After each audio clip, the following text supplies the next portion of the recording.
All right. I'd like to welcome everyone to this meeting. I declare that we do have quorum. Two councillors aren't here at the moment, but we do have quorum, and I'm going to ask Councillor Fitzgerald to read the land acknowledgement. Thank you, Chair Stone. I would like to respectfully acknowledge that we are on the traditional territory of the Anishinaabe under the terms of the Robinson-Huron Treaty number 61 of 1850 and the Williams Treaties of 1923. We commit to acknowledge, learn, educate, create opportunity on our sacred spaces and take actions towards real truth and reconciliation in support of our commitment to walking the path together in respect, peace, and harmony for future generations. Thank you very much. Are there any disclosures of pecuniary interest? I see none. All right. I'd like to welcome everyone to the public portion of the meeting to consider applications to amend the Community Planning Permit Bylaw 2022-97 pursuant to Section 34 of the Planning Act. The procedure of the public meeting will be as follows. A brief explanation of the purpose and effect of the application and any correspondence received to date will be given by staff. The applicant or the representative will be asked to provide any additional comments without repeating the information outlined by staff. Any members of the public present in person or electronically will then be permitted to ask questions or provide comments respecting the application. Council will then have the opportunity to question the applicant, the planner, or anyone giving presentation. Once the public meeting is concluded, the input is received and proposed amendments will be considered by council. Any persons making representation are requested to first state their name and mailing address, and please note that presentations are limited to 10 minutes. It's important to note that should council approve any bylaw amendment applications this afternoon, the applicant, the municipality, and certain specified persons and public bodies are defined by the Planning Act may appeal the decision during the 20-day appeal period, which commences on the date on which the notice of council's decision is provided. No building permits may be issued or other work commenced. If you wish to be notified of the passage of a bylaw, any appeals, or possible Ontario Land Tribunal hearings, you must file either with the recording secretary or with the clerk a written request for notification prior to the passage of the proposed bylaw. Respecting community planning permit applications, it's important to note that a council decision on such applications may only be appealed by the applicant themselves. Each notice of complete application and public meeting included an explanation of the purpose and effect of the proposed amendment, and notice was required to be posted at the subject lands. Notice was therefore considered to have been provided in accordance with the provisions of the Planning Act and applicable sections of the Huntsville Official Plan. And with that, I'll ask Madeline to speak to the Meshcat application.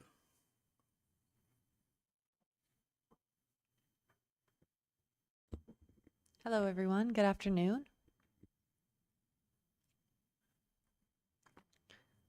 I'll just wait for the presentation. Thank you.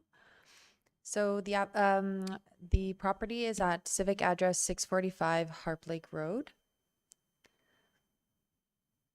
There we go. The property is under the waterfront designation in the Town of Huntsville's official plan and is under the waterfront residential 120-meter precinct with a natural constraints 1 overlay. The application was submitted to recognize an existing 22 square meter private cabin on the lot. The community planning permit bylaw amendment would change the precinct on the lands from a waterfront residential 120-meter precinct to a waterfront residential 120-meter with exception precinct.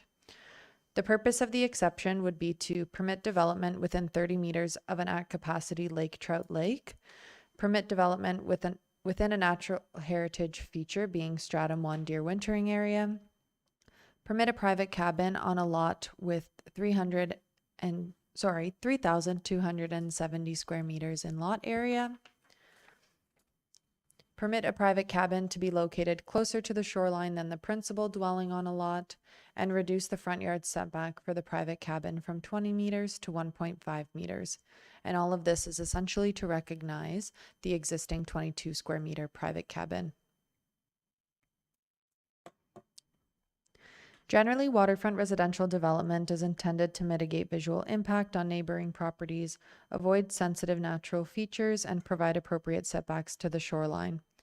In this instance, the proposal is consistent with the nature of development on adjacent residential lots and includes measures to preserve and enhance the natural environment. Natural constraint mapping has identified sloping of 20 to 40% grade, deer wintering area stratum 1, type 2 fish habitat along the shoreline, and Harp Lake being both a cold water lake and an at-capacity lake trout lake. The report details how the proposal addresses each of these features, and as no new development is being proposed, impacts have been mitigated. It should also be noted that the existing private cabin was placed on the property in 2007. The structure was placed without planning or building permits. However, the applicants have recently submitted a building permit application, and it's just outstanding is the planning approvals. The waterfront residential zone precinct, permits single detached dwellings as of right in association with permitted accessory and shoreline structures. Regarding private cabins, these structures are permitted within the waterfront precincts subject to additional requirements. In this instance, the existing 22 square meter private cabin on the lot is located closer to the shoreline than the dwelling, located on an undersized lot, and does not meet the required front yard setback. Due to the private cabin being the only accessory structure on the property, significantly smaller than the permitted size of 60 square meters, and centralized within the shoreline activity area, the structure does not overdevelop the lot nor create any visual impacts. The structure is sufficiently set back from neighboring lots and blends into the landscape of the shoreline due to the mature vegetation that has been retained within the shoreline buffer. Additionally, the structure does not require any upgrades to septic capacity on the property. The application was circulated in accordance with the provisions of the Planning Act. No objections were received in regard to the application. Through staff's review and analysis, the application appears to meet the intent of the official plan and be consistent with the provincial planning statement, and as such, staff are recommending approval. Thank you for listening, and I'm happy to answer any questions. Thanks very much. I'll call on the applicant or representative to make any comments. No one's jumping up. Is the applicant online or their representative? Chair Stone, I see no hands raised. All right, thank you. All right, I'll go to council members. Any comments or questions? Oh no, members of the public present. Sorry, I jumped ahead. Any members of the public present or electronically? Electronically, you'd need to raise your hand if you'd like to speak, your electronic hand.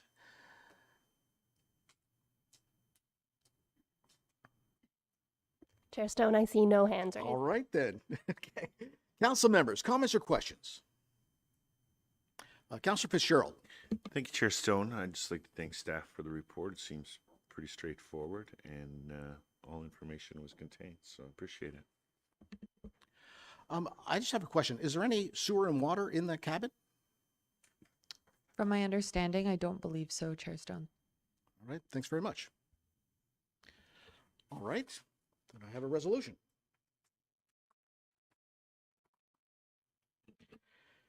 Moved by Councillor Clark, seconded by Councillor Fitzgerald. Be it resolved that Planning Council approve Community Planning Permit Amendment, application CPPA 22-2025 HTE, changing the precinct on the lands from a waterfront residential 120 meters precinct to 120 meters, WR2 precinct to a waterfront residential 120 meters with exception X.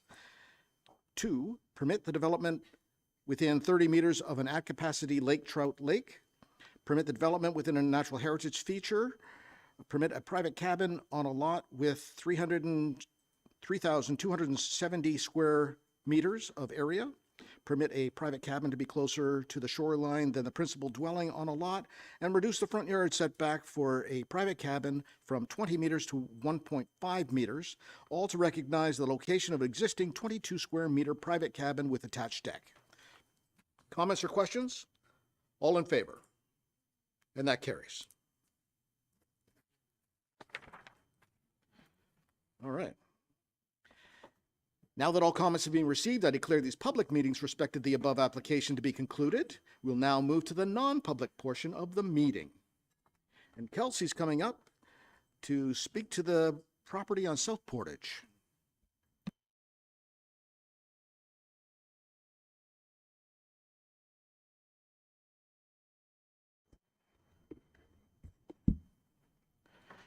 Good afternoon, everyone. Thank you, Mr. Chair. Through you, the subject property is located at 4189 South Portage Road. The property is within the waterfront designation and within Waterfront Residential 1 precinct. The application has been submitted for the construction of a 223 square meter, one-story detached garage. And apologies, there was an error in the report. The dock addition is 37 square meters. You can see here it's in the report it was listed as 12.5. So just for your reference, that's this square portion here on the end of the dock. As well as the recognition of an existing dock, which is this main portion here, and the shoreline patio, which just sits on the shoreline here.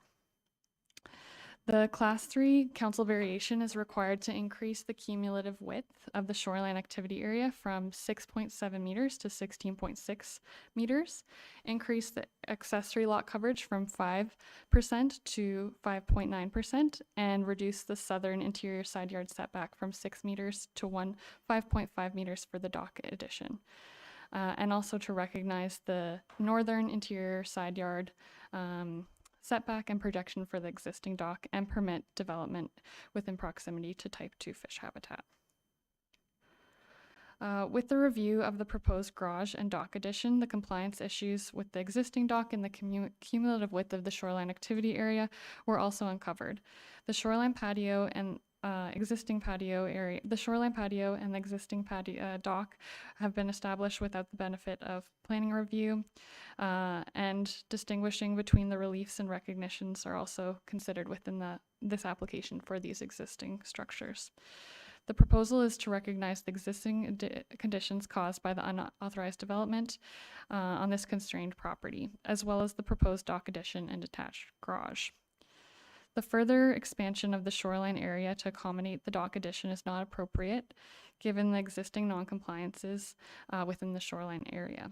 The shoreline buffer is known as the ribbon of life, and it is appropriate to ensure development and environmental protection in this area are appropriately balanced. Although there is limited frontage, the dock addition and variations associated with this development would result in overdevelopment of the shoreline. Respecting the requested variations for the existing dock, it appears that the dock has been in the location prior to 2008, but the date of initial construction is unclear. As such, staff are unable to determine if the structure is legal or non-complying. However, given the constrained frontage, it would be difficult to place the dock where it would be in a compliant 6 meter setback from the projected property line into the water. Given the historic location of the dock and it is appropriate to recognize its existing location, provided the shoreline is also revegetated to a width. The width is reduced to 10.5 meters. The shoreline patio is appropriate to remain in this existing location provided this revegetation is completed. Currently, most of the shoreline buffer is manicured lawn, and the required shoreline revegetation would result in a net improvement. The increased accessory lot coverage is to accommodate the detached one-story garage is considered a minor increase and is considered appropriate given that it's set back more than 50 meters from the shoreline. The unique character of the property includes the small shoreline frontage and how the lot lines project into the water. So it's difficult to position shoreline development given these constraints. The existing dock and new shoreline patio created non-compliances, which happened because of this unique characteristic of the property. However, this development is appropriate to remain if the revegetation further reduces the shoreline activity area. Natural constraints mapping identifies Lake of Bays as a lake trout lake and a cold water lake. A technical report was provided and confirmed that fish habitat in front of the property was characterized as type 2. The report concluded impacts are not anticipated to fish habitat in relation to the proposal. The application was circulated in accordance with with the community planning permit and was provided to the Lake Association. The Lake Association reviewed the proposal and noted that there has been vegetation removal close to the budding road, which increased the size of the parking area and driveway. The association recommended there be further revegetation to reduce the size and renaturalize this area as well. One letter of objection was also received. The letter details the bylaw violations and concerns about the relief based on the scale of development and the proximity to the property lines. Reviewing the detached garage, existing dock, and shoreline patio, this portion of the application would appear to meet the intent of the CPP bylaw and be consistent with the provincial planning statement, and therefore staff would be recommending provisional approval of this aspect of the application. Reviewing the dock addition, staff would note that this portion of the application does not appear to meet the intent of the CPP bylaw nor be consistent with the PPS. Therefore, staff would be recommending denial of this aspect of the application. Thank you so much, and I'd be happy to answer any questions. Thank you. We do have a deputation, so I'm going to go to the deputation first and then to the applicant. So I'll call on Saul. Yep. Welcome, sir. Thank you.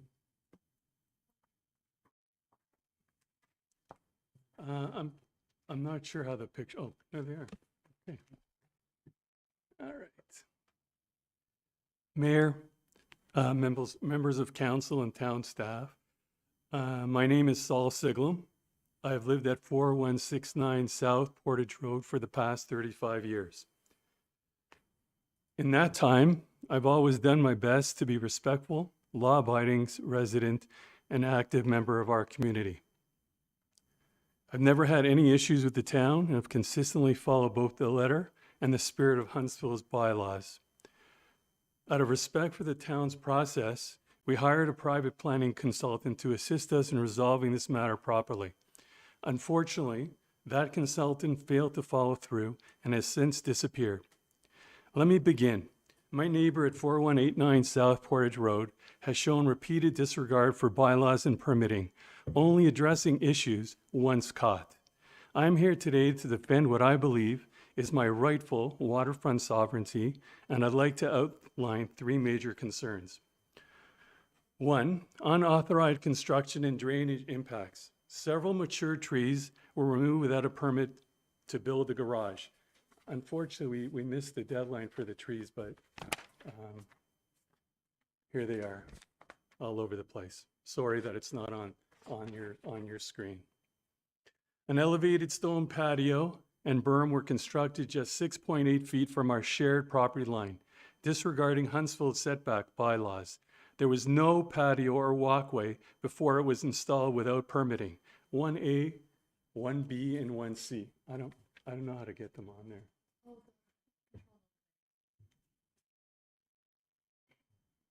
So as you can see, before there was no patio, there was no berm, there was nothing there. A long walkway now runs up to the cottage and includes the patio, altering drainage and creating marsh-like conditions on our property.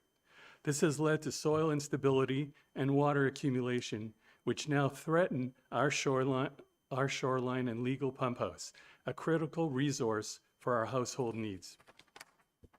Item 2, dock construction without proper permits.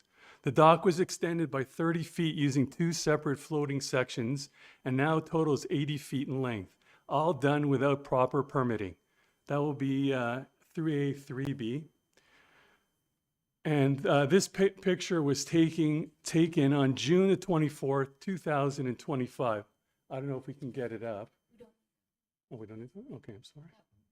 Which one? That shows the 2 pieces. That shows the 2 pieces, okay. And that was taken on June the 24th and 25th. When they submitted their plan, according to the applicant's own survey, dated April 25th, 2025, the dock should have followed an L-shaped configuration and measured no more than 49 feet, which you can see in the map there. The current layout encroaches on our projected lot line and directly impacts our shoreline. Number 3, these are our requests. We respectfully request the following actions. Full removal of the unpermitted patio and dock as outlined in our written submission dated October 9th, 2025. If the patio remains, proper drainage infrastructure must be installed to prevent further damage to our shoreline and pump house.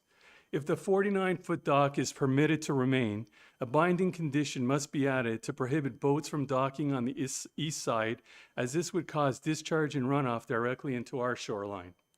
If the 2 floating docks are to be reinstalled, they must follow the original L-shaped configuration at a maximum length of 49 feet, as shown in the applicant's own survey in survey number 4. Despite these serious concerns, we remain committed, hopeful, and trusting in this process. As someone who values honesty and community service, I'd also like to share that I currently serve as the treasurer for the Diabetes Hope Foundation and maintain close ties with Camp Huronda. I don't mention this for recognition, but to demonstrate my long-standing connection to this community and the integrity and sincerity of my statement here today.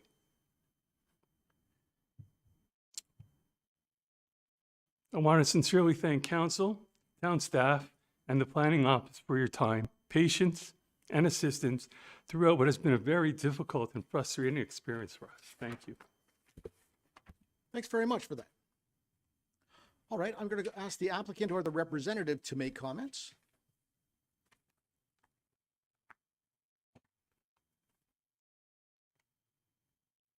Oh, he'll need the seat.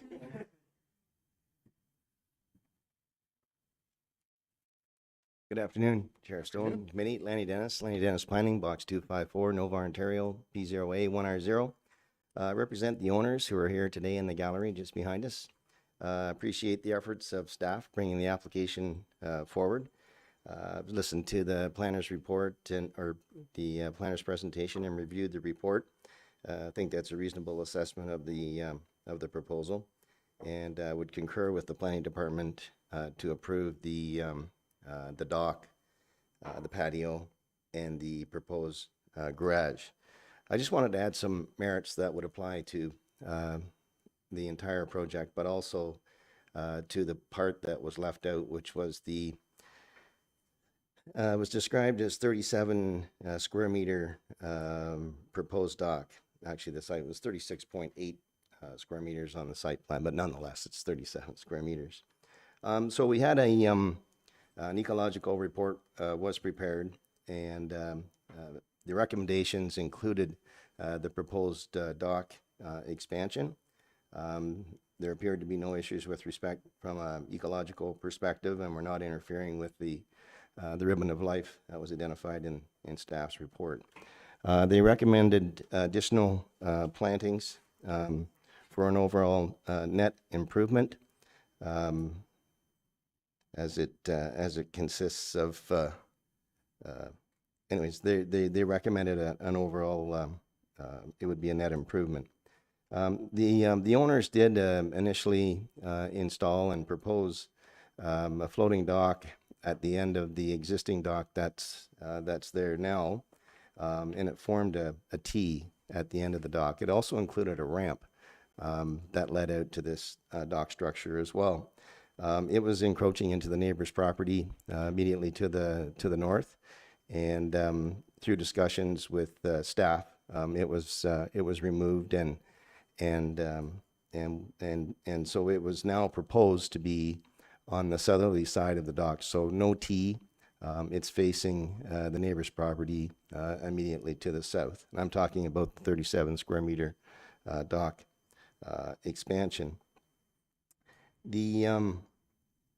So the ramp is no longer considered part of the proposal.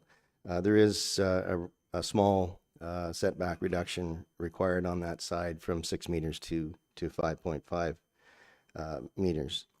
The property, and it's been described as fairly constrained. It's a rather unusual pie-shaped parcel of property that sort of pinches off the waterfront, and as described by the planning department, if you take the projection of those side lot lines, you're left with virtually nothing to put down on the waterfront. There is some mature tree cover along the shoreline that assists with the minimizing or helping minimize the visual impact in dealing with stormwater runoff. It's a fairly low profile structure, both the dock and the patio, which also helps minimize visual impact. The installation of the patio and the walkway were done so in an area that was manicured lawn. So the idea with the planting plan is to revegetate and also plant in areas where there's manicured lawn that'll help with the ecology and the visual impact with respect to the project. So it generally reflects the character of the area. I think the measurement of width may be more problematic than what it appears. It's measured from the extreme side of the stone patio all the way over to the extreme side of where the stone walkway is. These structures, they're not. They're sort of stepping stones. They're not. They're low profile. It's not like you have the same impact as if there was a boathouse and a pump house and a sauna and other structures down at the waterfront. They're sort of it's fairly innocuous and benign along the shoreline. The Lake Bays Association did comment. They didn't express any comments with respect to the waterfront development, albeit they mentioned or noted about the tree removal near the road. The district had no concerns, and that would complete what I have to say, and would respectfully request committee approve the entire request, including the 37 square meter dock expansion. Thanks. Thanks very much. All right, I'm going to go to council. Comments or questions? Mayor Alcock. Excuse me. Thank you, Chair Stone, and thank you for both of the presentations. I have a couple of questions. The first one is with respect to the part of the application that staff are recommending approval, and the comment was made that there are issues around drainage. And I'm curious what our staff's comments are on drainage, and is that something that we looked at and are we concerned about? What would be the response to the applicant as they Kelsey? presented that? Thank you for the question, through you.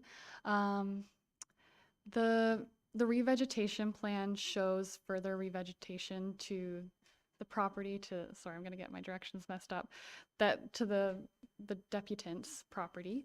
So the revegetation, the natural vegetation of native species will hopefully help with that drainage problem as their deeper roots and help with absorption. We didn't ask for any further drainage measures other than those, but that's one of the natural ways that you could affect drainage. Thank you for that. And so we're fairly confident that our natural method of revegetation, which we always ask for, will meet the needs with respect to that. Thank you for the question. Yes, so we did include a condition that everything be completed to the satisfaction of the town, so the revegetation be shown on the further site plan. So if that's something that we could pay further attention to, we could make sure that that's an area that's covered with substantial vegetation, and hopefully that addresses it. And if not, we could always look at it in iteration. That's great. You had another? I do have one more, Go if ahead. that's all right. Yep. So the second question is to the applicant, or the applicant's representative. You had requested that we approve the entire application, and I guess if I look at the part that our staff are recommending denial for the additional dock, I look at an increase of the activity area from 6.7 meters to 16.6 meters. And I'm curious as to the necessity of that, given many of the comments that were presented in our staff report.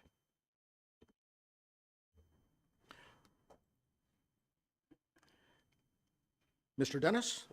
So I look at it from a planning standpoint, obviously.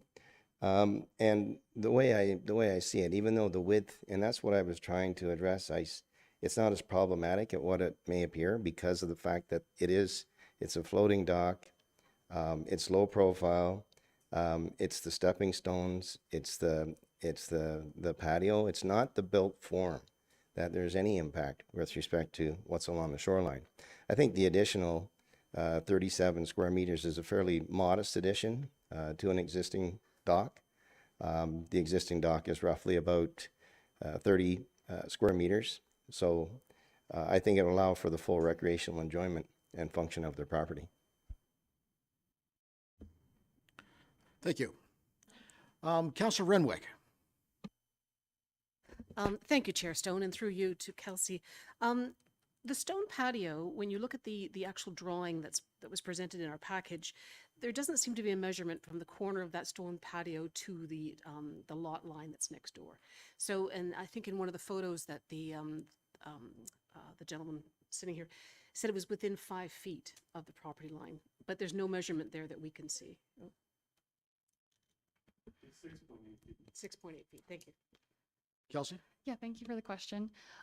So with development like this, like a stone patio, it's more considered landscaping. So unless somebody corrects me, there is no setback. Obviously, we don't want people to encroach on each other's property. And so, but there could be, so there is the patio stones, and then there are some, there's granites like aggregate around it. So if that's something that you felt would address, like moving it further back, that part of the stone patio, that's something that could maybe be accommodated. But yeah, I can't think of an exact setback unless anybody could correct me if I'm wrong. Yeah, thank you. Follow up? Go ahead. Thank you, Your Worship. That's what you are in the seat, sir. Yeah, yeah. Chair Stone. The other, and I think I would just reiterate what the question that the mayor has mentioned, that we have a 49 feet length dock, and you're adding on another 30 feet, so you have 80 feet. I think that is excessive as well, and I do. In one of the photographs as well, it was standing at the end of the dock rather than the L shape, which is what was proposed. So it's extending it even further. So I would be inclined for what staff was saying, the first portion I would approve, the second section I would not be in favor of approving. I'm not sure if those numbers are correct. Is that true, Kelsey? Sorry, to clarify, so the photos that were shown, I think, were when it was originally added. So it was sticking out and then adding that additional projection. The proposal now is to move that piece, that square piece, from the end of the dock to the side of the dock. So it would still be compliant with the maximum projection, which is 49.2 feet, 15 meters, but then it further widens the activity area, and then it also is not compliant with the southerly setback, which is supposed to be 6 meters, and they're asking for 5.5. Yeah. Thank you. Councillor Morrison. Thank you, Chair Stone. Yeah, a couple of quick questions just for me to get my head around a couple things. My one question was about the L shape, and Councillor Ramler has addressed that. The one question I have, Kelsey, is the patio as it sits, if it was done, like, because it's landscaping, would it need a permit? And if it did, would it be something that we would approve? Thank you for the question. So landscaping, it's hard because we have in our CPP bylaw, site alteration within 30 meters of a shoreline does require a permit. And then it also has to comply with the cumulative width. So if the applicant came in prior to this being built, we would have said that it would be too large. People often don't think that it requires a permit because there's no building permit, but it requires a planning permit. So if this application was provided to us prior to this being developed, it would not comply. So that's how we would look at it. Those are the provisions that are applicable.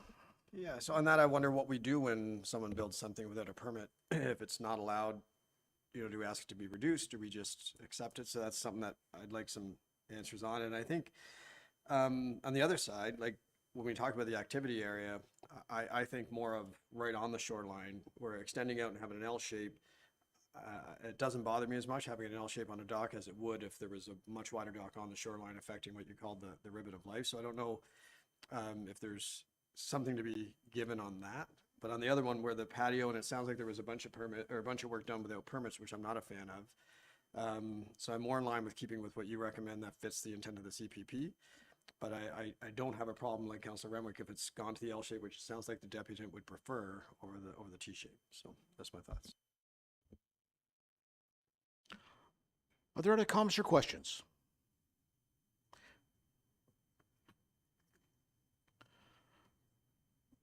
Councilor Schumacher. Sorry, just to answer to the deputant's comments, if the T shape is done, is it encroaching on their section of the shoreline? No. Well, I guess he's answering his own question. Okay, so. All right.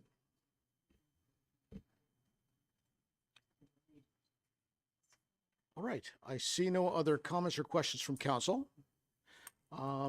This is quite lengthy. I'll ask that it be put up on the screen. So the motion is exactly as it's shown in the agenda package. So, In the resolution.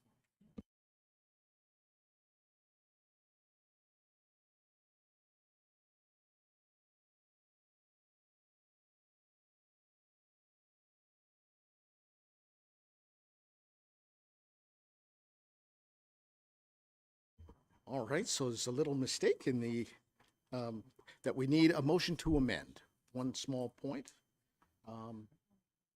So if you can put that up on the screen.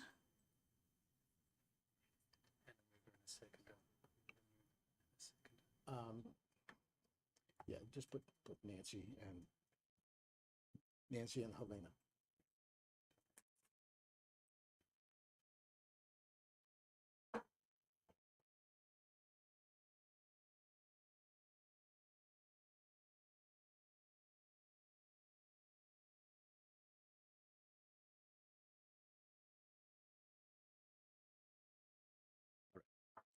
All right, so we have a motion to amend a little issue. So moved by Mayor Alcock, seconded by Councilor Renwick.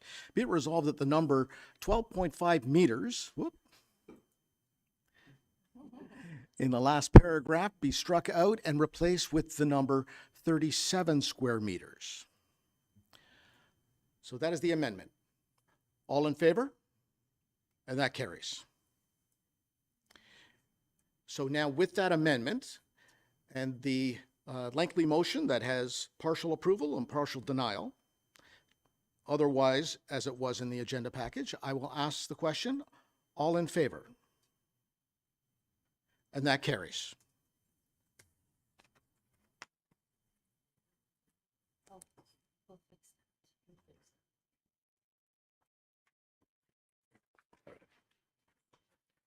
plan another one later. All right. Thank you. We're moving on to the next application, which is the Cairns Crescent application. And Kelsey, you can go ahead whenever you're ready.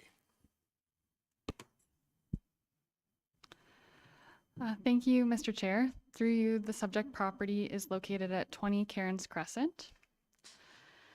The property is within the urban residential designation of the official plan and within the urban residential high precinct with site-specific exception R41832 and natural constraint 2 overlay. The application has been resubmitted to permit the construction of a 4-story, 176 multiple dwelling development. The application proposes variations to development standards through the Class 3 community planning permit.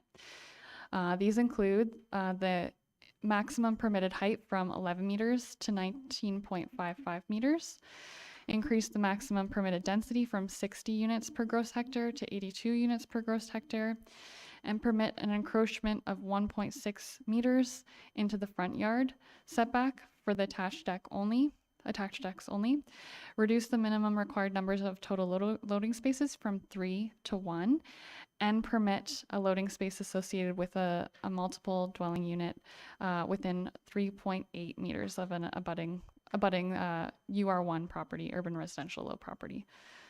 So you could see here there's kind of a pinch point because the property lines are regular. So there's one deck here that slightly encroaches into the property line. There are permitted encroachments for decks. And then the loading space is here, and that's that other relief that I noted. Here's just a closer image. But yeah, it's a very detailed site plan, so it's always hard to show. So you can see here they've added some space at the front of the property, and then the appropriate landscape buffers along this side and then along this side. So on November 13th, 2024, Planning Council considered Class 3 application. Comments were provided to the applicant from staff, council, and members of the public, and the application was resubmitted to address these comments. The changes to the application have resulted in fewer requested reliefs for the proposal by increasing the setbacks from the abutting low-density residential properties, increasing the landscaping buffers, reducing the unit count, and creating a step back from for the fourth story on a portion of the building. So, oops, sorry, my animations. So you can see the renderings here, and as well as the step back here. As a result of the housing action plan, the parking requirement for rental housing was also reduced to a one space per one dwelling unit ratio plus one space per every 5 units. So with this change, they're now compliant with this requirement. It is also worth noting that the initial proposal had 2 options for the roof type. So one was a flat roof, which had the 17.2, and then one was for a mansard roof, which was 19.6. So the applicant has chosen to move forward with the mansard roof to stay in keeping with the Muskoka character. The overall height hasn't changed. The difference results in how the height's calculated through the CPP bylaw. So through a flat roof, even though there might be mechanical penthouses and such, it's from the bottom roof line, whereas a mansard roof, it's at the top of the ridge. So you can see there. As mentioned, the building has shifted to provide greater setbacks and landscape buffers. The building has been located westward to allow for wider landscaping buffers along the east side of the linear driveway from Cairns Crescent. The area will be planted with trees and shrubs and other vegetation to form a continuous landscape buffer. On the west side of the building, the massing has been revised to incorporate a step back, as noted, improving built form transitions during the transition and ensuring the structure fits within the 45-degree angular plane at the north and northwest corners. At the northwest corner of the lot, where the building is closest to the existing residential single detached dwelling, a portion of the building has been cut back. This modification increases the interior side yard setback, enhancing the separation from this abutting use. The revised proposal further addresses compatibility concerns with the surrounding low-density neighborhood. The application now provides further buffering and transitional elements.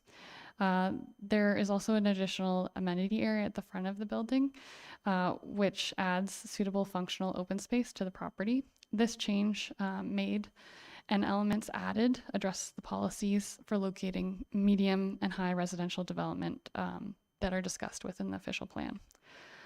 Overall, there are more trees proposed to be removed to accommodate the building being moved back from Cairns Crescent. However, this change also allows for greater landscape buffers between the existing abutting residential uses. An addendum to the EIS was also prepared by Palmer, which was provided as a part of the resubmission. The addendum reviewed this change and affirms that there's no anticipated impacts based on this change to the proposal. A traffic impact study was peer-reviewed based on the request of the district engineering and public works staff. Transplan prepared the comments and revised the study to address the comments.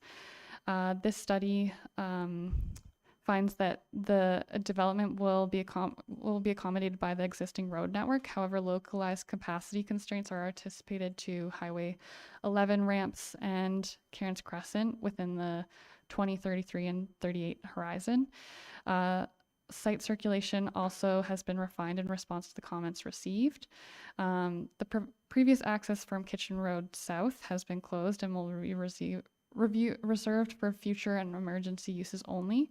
This connection would be open once Kitchen Road is urbanized. The town is still awaiting the updated peer review comments following the resubmission and the completion of the traffic impact study to the satisfaction of the peer reviewer. The town of Huntsville and the district of Muskoka is recommended as a condition of provisional approval provided prior to CPP issuance to address these outstanding issues.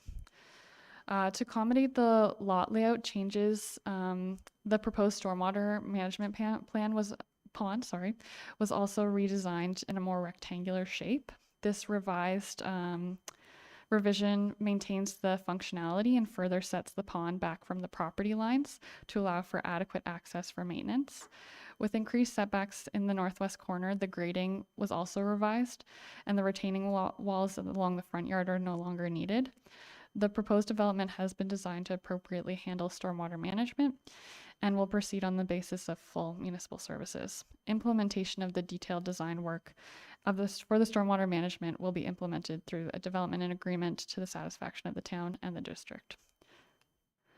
The application was circulated in accordance with the provisions of the Community Planning Permit Bylaw and the Planning Act.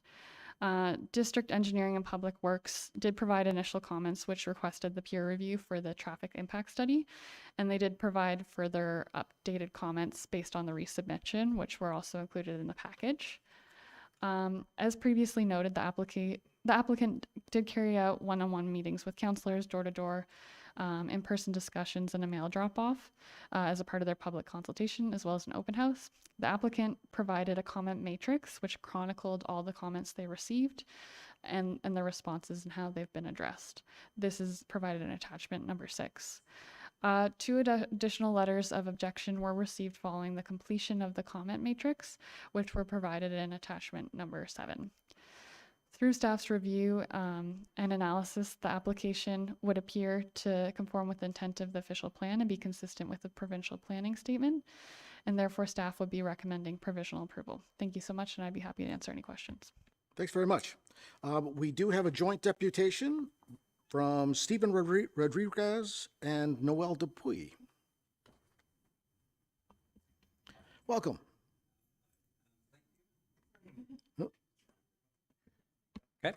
Thank you for having me. Noelle couldn't attend at the last moment because she's a school teacher, and because of the late notice, she couldn't get out of her provision, so I'm here. Okay. So thank you for taking the time to listen to us. And I just wanted to, and I did send this through, and some of you have seen it, a couple of responses that we are concerned about. And we did have a meeting in November last year, and there appears to be a limited response from our point of view from a developer regarding the anticipated increase in population density and also the local effect on the local traffic. These issues remain unresolved and continue to be a significant source of apprehension for the local residents. Okay, so what we looked at is, when I analyzed this, we looked at the change mix and expected population, and even though we see that the new development plan shows a reduction of 8 housing units overall, however, there's going to be an increase in tenant population due to the sizing, and we reckon that's going to be going from 488 to 495, based on assumptions that there's 2 people per housing unit. So when we have a look at that, that's quite a big increase in what we're looking at. And also the other thing that came to our attention is the density and the building height. So the town's bylaws currently allow for maximum density of 60 housing units per hectare for multiple dwellings within an urban residential designation. The new development plan proposes an density increase in 37%, which is significantly exceeds the standard. Additionally, the proposed height was 19.5 meters, surpassing the 11 meters, which is a 78% increase. And the thing that interests us, and I know when you look at the pictures, this is a massive building that's going up in the Huntsville, so it really takes away from the character of Muskoka. So in November the 5th, the increased height was 11 meters, and I know that was brought up by yourself, went to 17.2. Now it's increased even further, another 2.5 meters to 19.5. So we know that there's a difference, but what the concern is for the local residents is the height of the building, and it's the first thing you see when you drive into Huntsville. So we're really turning Muskoka into a new Toronto with the height of the building. The other thing that that concerns us is the parking and traffic considerations. So the revised plan suggests a reduction in parking spaces from 231 to 211. This change is insignificant considering the anticipated increase in traffic on Kitchen Road South and Kearns Road resulting from this development. Both roads are narrow and classified as local roads, and the lack of sidewalks, they're not designed to accommodate high volumes of traffic, are not prone to seasonal, and there's also seasonal flooding, particularly on South Kitchen Road, because there's a pond on the side of it. And also there's furthermore, there's an additional development of 28 townhomes on 31 Kitchen Road. So we're going to have an increased traffic on top of this. And obviously the proposal doesn't address the potential hazardous conditions for both pedestrians and drivers. The other thing that came was the setback reductions. The proposal does not indicate any meaningful change to the reduction in setbacks from the neighboring properties. And the next one was water and sewage interruption. There are currently no information that we've seen that was provided to address a potential water and sewage interruptions for the local neighborhood during construction phase. Number 6 is affordability housing and local considerations. So at first we do recognize that despite the numerous developments currently underway in Huntsville and Muskoka, there may still be a shortage of affordable housing options, and it's expected that the developments that the developer maintain the commitment to provide 20% smart value units originally proposed for Muskoka residents who are on the District of Muskoka's wait list. So that wasn't confirmed in anything that we've seen. So the recommendations to us is that based on these factors, we recommend that council deny the development's request from established development standards. Furthermore, we suggest limiting the building to 3 stories, which reduces the height and reduce footprints in order to lower the density and the level considerate with the character, keeping Huntsville the way it looks. As you can see by those pictures, this is a massive, probably one of the biggest developments in the Muskoka area, and it doesn't fit in with what people that have moved out here stand for. And we do understand that there is a need for housing. And the other thing that is for this area, because we're in the West End, there's not the transportation or for people getting to stores to do the shopping. So if people don't have a car, how are they going to get to the shops which are on the other end of Huntsville? So that's the one thing that's stressed. We know there are 2 buses that come through, but they're very small. And how are you going to fit all those people that are in there in the housing? And also with the reduced parking, generally, each household has 1 or 2 cars. Where they're all going to fit? That's the big concern. Okay. All right. Thank you very much. Okay. So now I'm going to go to the applicant or their representative to make comments, and I suspect they're online. Is that correct? Yeah, okay.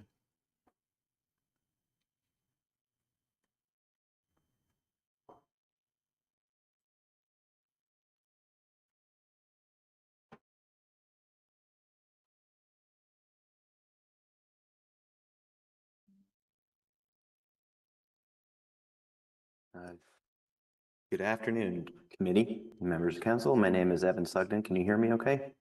I can hear you. Now I can see you. Whoops. There you go. You can go ahead whenever you're ready. Great. If I can get permission to share my screen, I'll send a request now.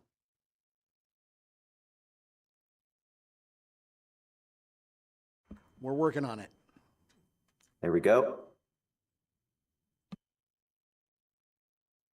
Okay, can everybody see my screen? You should see some pink. I'm going to ask staff to make his full screen for us. Wonderful. Thank you. Go ahead. Perfect. Okay, good afternoon, committee, chair, and members of council and staff. My name is Evan Sugden. I'm a senior associate at the Biglieri Group. I'm a professional land use planner and the land use planning consultant on behalf of the owners and developer of the subject site here at 20 Cairns Crescent. Before I begin, I would just like to take the time to thank members of council and staff for what we felt was a very collaborative approach to this site. It's not every time you submit an application that you get that type of collaboration, and that collaboration wasn't to the benefit of the developer in the full extent. It was to make sure that what's going on this site is appropriate and good planning for the neighborhood. And I think Kelsey has done an excellent job with her presentation, and so I'll try not to duplicate everything, but what I do want to do is two things: is point out the changes that we've made since you've last seen this application with a little bit of visual background, as well as go over a couple of points to talk to the recent delegates. So I'll try to be fast, but a couple of the things we heard in comments back from council, other stakeholders as part of the circulation, and members of the public was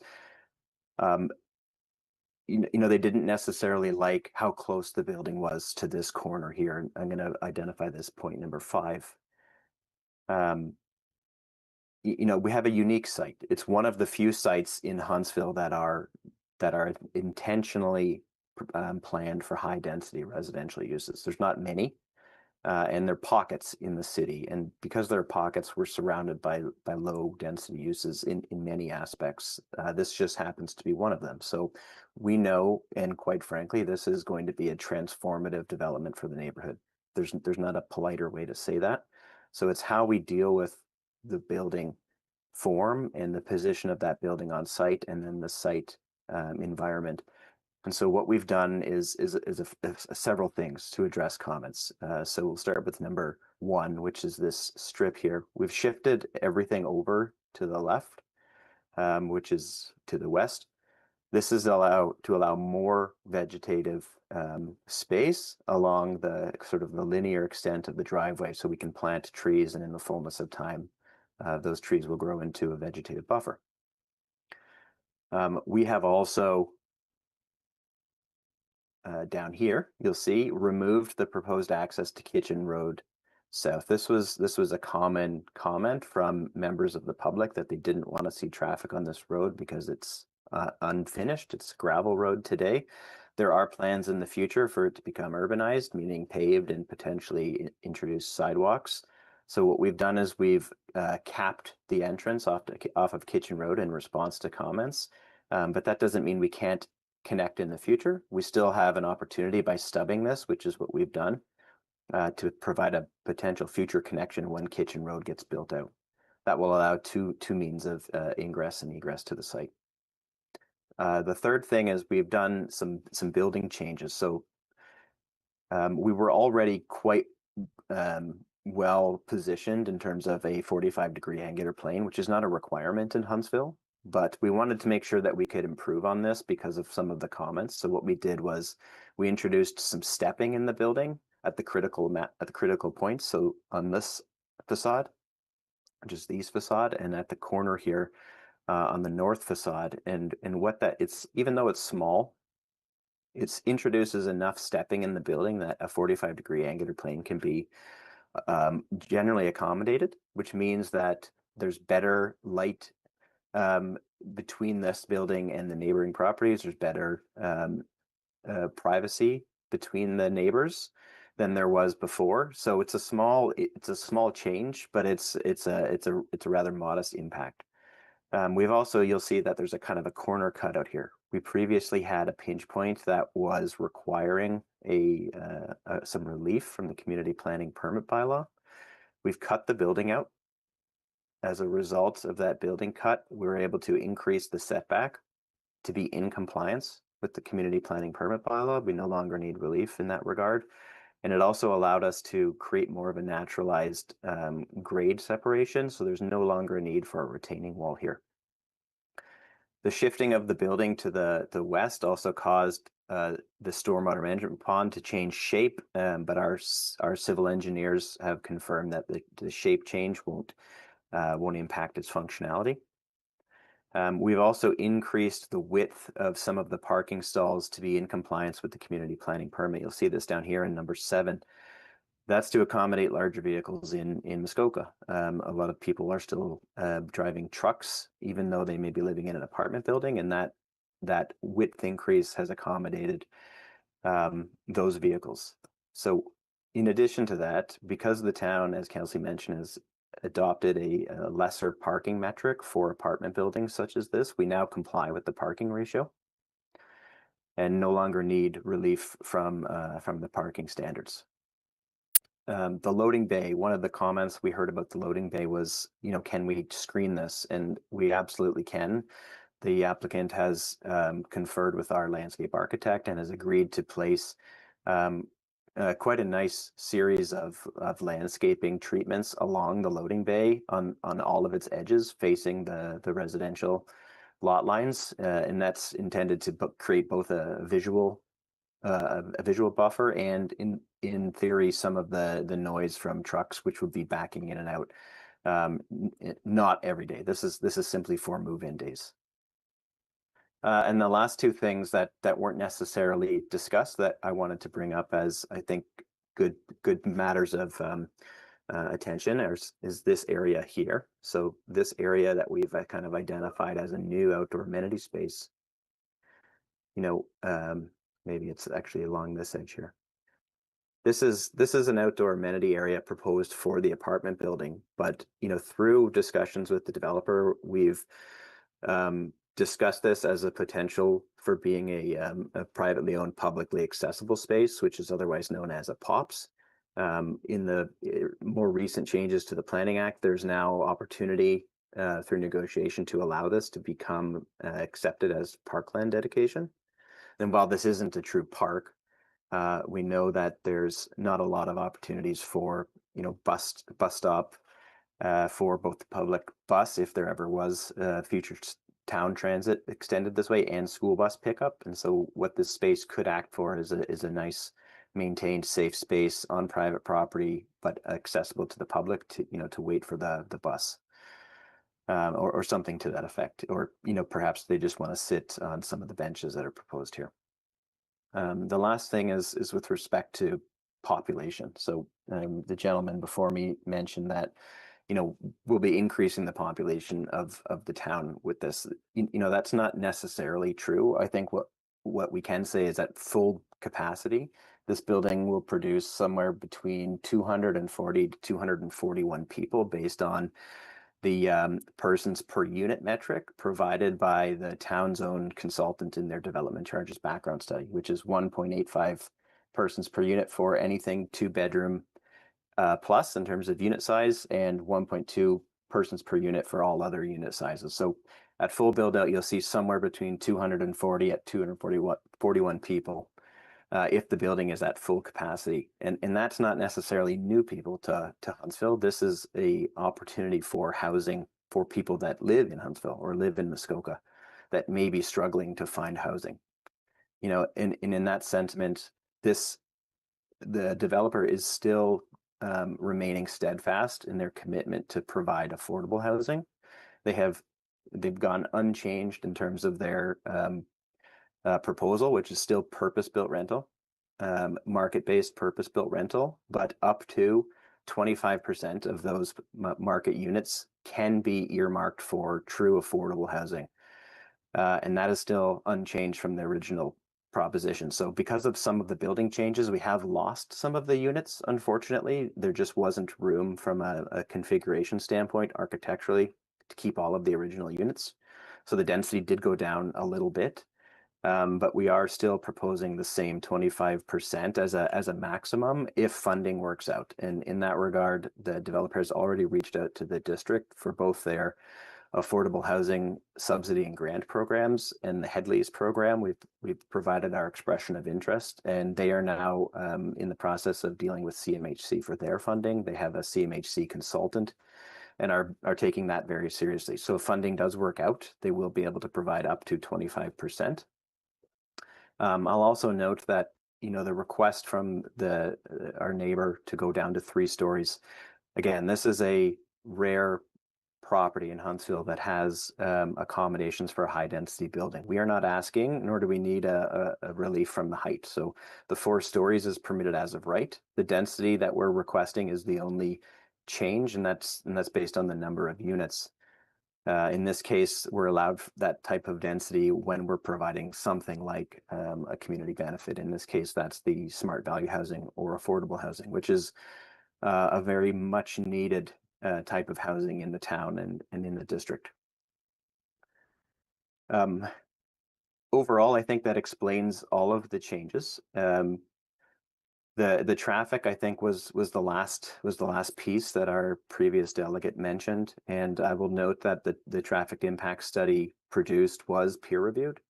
They identified the need for even more intersection investigation, and the traffic impact study included more intersection review and analysis, more traffic counts, and provided an updated plan to the town as part of our resubmission. And I note that the town staff have provided a series of conditions that allow for continued engagement on that matter specifically in case there was more information required. And the traffic impact study has still identified this as not being, detrimental to the town's existing road network, nor is there much in terms of improvements required based on the existing system that's there today. So lastly, I'll end and conclude with that we have reviewed the staff report and the recommendations, and we concur with staff and are happy to negotiate on the affordable housing component through the development agreement. And thank you all for your time. Thank you very much. All right, council members, comments or questions? Councilor Schumacher. Just to confirm, he said that as of right, they are allowed 4 stories. I don't believe they are until we maybe talk at the next agenda Kelsey? item. Thank you for the question. I'll clarify. Yes, so it is within a precinct that's high density residential, but it still has to meet 11 meters. But the element, I guess, he also referenced is the community benefit side of it. So in consideration of that height increase, we also have that other mechanism within our bylaw to ask for a community benefit. So that's something that they are hoping to contribute through affordable housing to make the project profitable. Yeah. Thank you. Follow up? Yes, my follow-up would be, I think most of us are at the table would be okay with the 4th story, knowing it's going to be affordable housing. If they don't get the funding for the affordable housing, are we considering just the 3 stories? Who's taking that one? Director Maxwell? Thank you, Chair. With the Housing Action Plan that Council has adopted, we have been trying to incentivize and promote multiple residential rental as well. So it's affordable is fabulous, but if they can't make it affordable, rental is still of benefit to the town. Councilor Clark.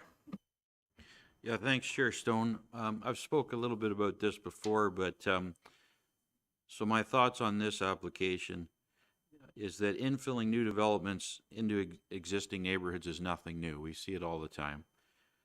But trying to infill 4-story developments is certainly new and has not been the normal thing in Huntsville in the past. I personally don't think it should be.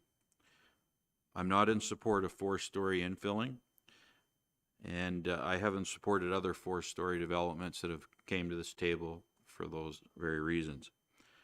And I won't be supporting this application. Okay. Councilor Morrison. Thank you, Chair Stone, and through you. I had the same question Councillor Schumacher had. Wait a second, it's not as of right, but so there is still a fairly significant height exemption needed. The community benefit, it's going to sound weird coming from me, a guy that's been pushing for affordable housing action plans and more housing, and I do want more housing.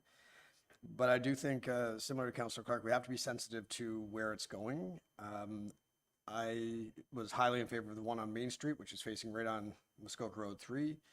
This one I'm having trouble with. Just knowing, I think of the people around it, like the people on Muskoka Road 3, there was a couple people behind, but hardly anybody else affected.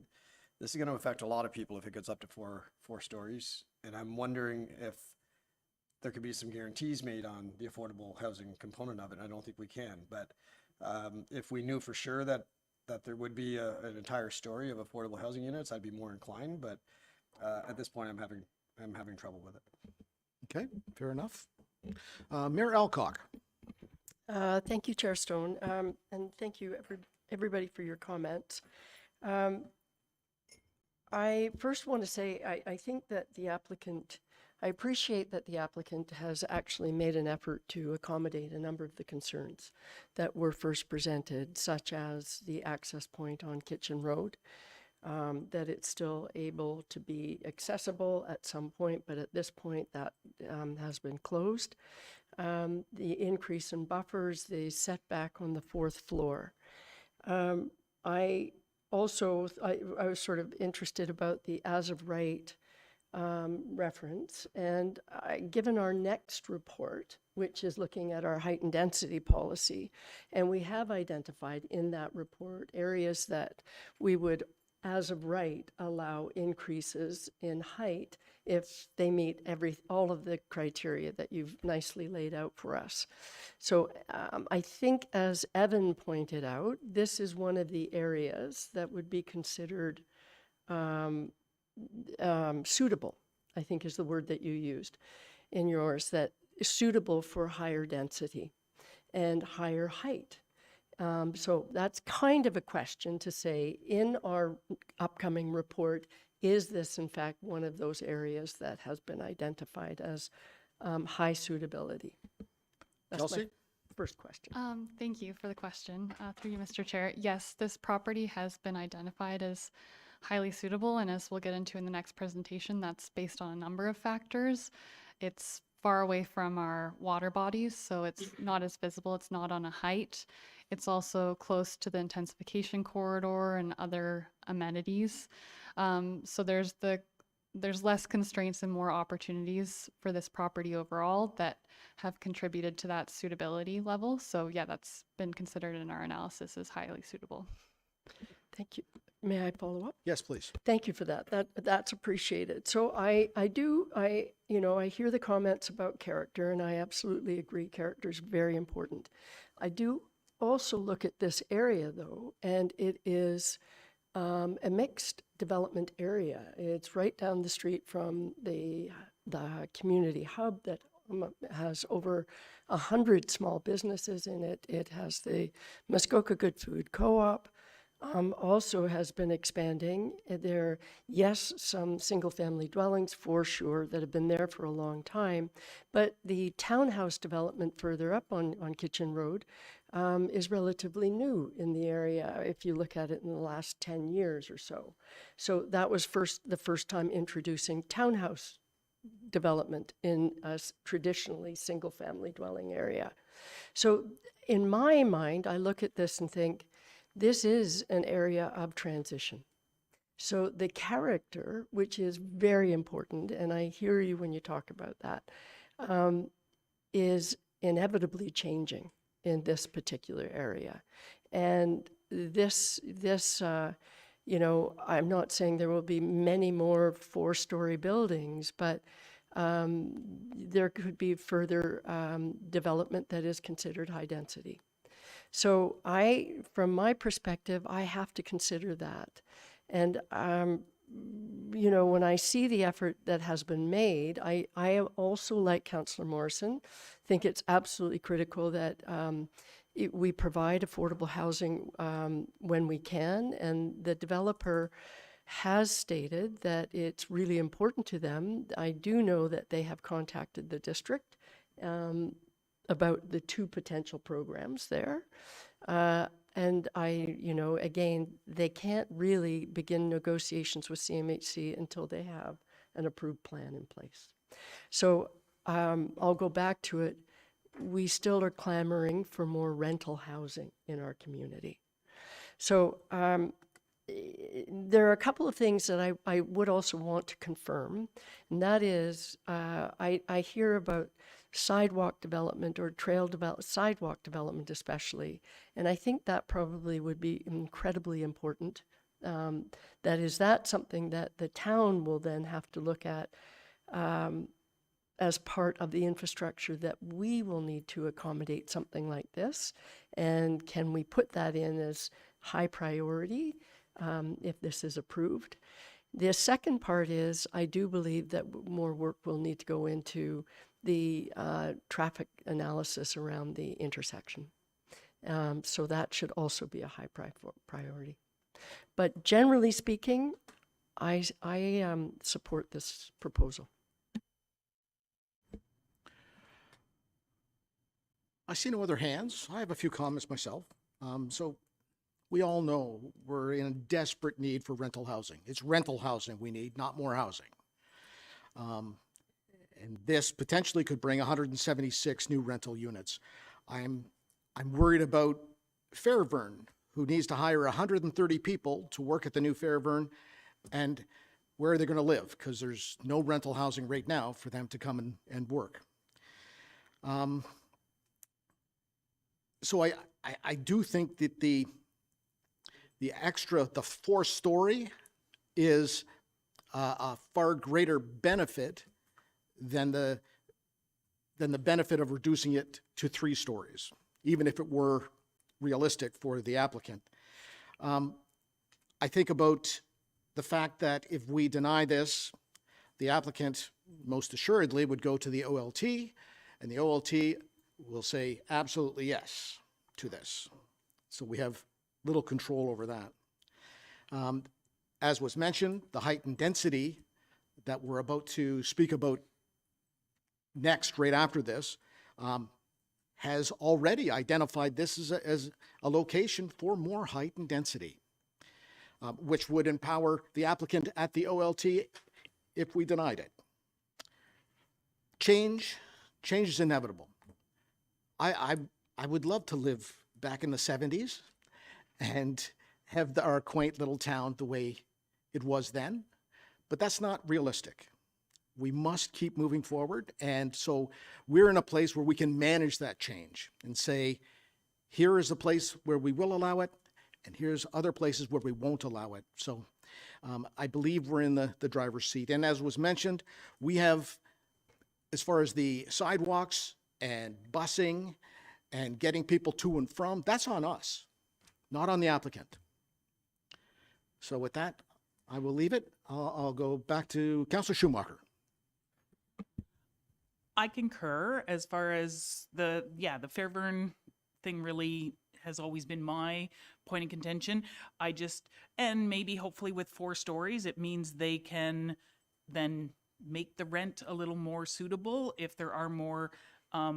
It's just that if you're making $20 an hour and they're going to charge $2,500 a unit, the person working at Fairburn still isn't going to be able to afford that. So that's my big, as much as we create rental units, if they're not affordable for the working class in this area that we need, it's not going to set the bar for what we need. So I'm on board to give it a try. I definitely am.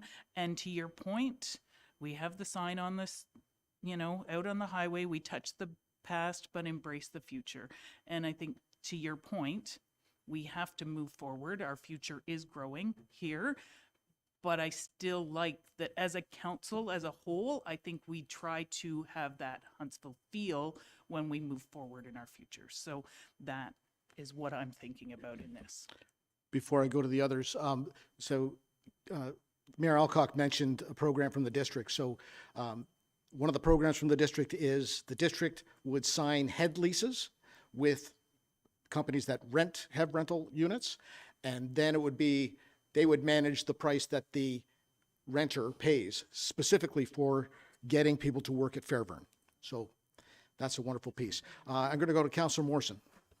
Yeah, quickly on a couple things. So the programs are great, but they're not guaranteed. We don't know where that's going to end. But if it does go that way, it'll be amazing. It'll be great. The MAHIP program is amazing, $100,000 per unit to keep it affordable, but it's been oversubscribed the last 2 or 3 years, so we don't even know if any of these units will get approval, hopefully, but we don't know. And speaking of height and density, one of the things I already, regardless of this application, one of the comments I want to discuss at the height and density conversation was not just suitability topographically, but also impact on residents like that are already in the area. People that have been there 10, 20, 30 years, already paying taxes. And we have to think of that sometimes. So trying to find a balance is tough. Coming from a guy, Councillor Stone, Mayor Alcock, and myself are usually lockstep on housing, and I'm still there. But you got to think of the impact on the residents. And I think we can still have a significant impact on the housing stock with a 3-story building, which meets the current guidelines and doesn't compromise the neighbors as much. There is going to be, just past them, about a 1,200 unit subdivision being built at some point. Don't know when, could be over the next 20 years, could be next year, we don't know. But another 31 townhouses going in next door as well. So there's already going to be a significant impact. And yes, it's changing, and I want 4 and 5-story buildings in some places, but I think one of the criteria needs to be impact on neighbors, and that's why I'm having trouble with this one. So. Councillor Clark. Thanks, Chair Stone. I've got 2 separate comments. I'll try to keep them brief, but the mayor is right. I mean, this particular area is changing, and it's had, different types of development have been infilled in there. But I'd like to say that, I don't think that doesn't mean that development should include necessarily 4-story development that drastically alters the townscape, which is something that's not been normal for Huntsville in the past. And I'd just like to take a minute to address Councillor Stone's comment about the OLT, and he's absolutely right. It's the developer's right to take a council decision to the OLT. It will cost the town money and time, and there's a chance we lose the case there. But I'm willing to bet that if you talk to residents, they would say, yes, please take a stand against developments that totally change our neighborhoods.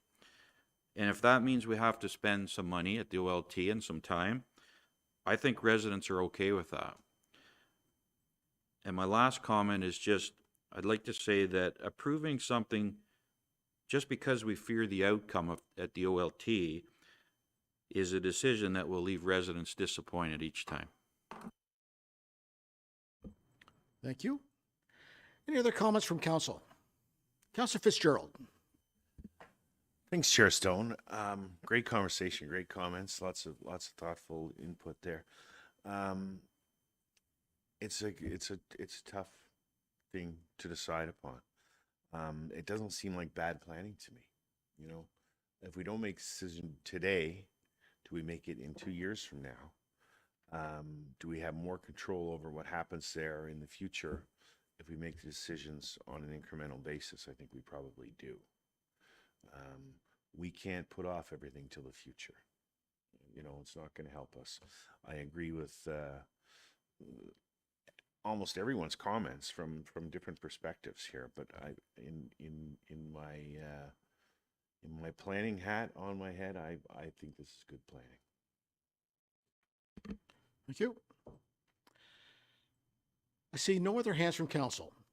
So I'm going to ask the clerk to put the motion up on the screen.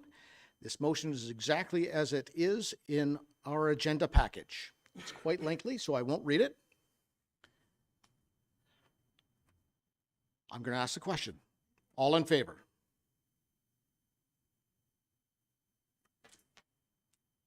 All opposed? And that carries. All right. Thank you, everyone. We're going to take a 10-minute break.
All right, welcome back, everyone.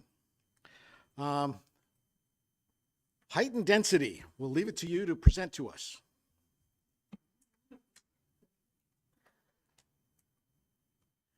Hello again, everyone. We're super excited to be talking about this afternoon. So welcome to our presentation for our evaluation criteria for increased height and density. And this is our Phase 3 deliverables report and presentation.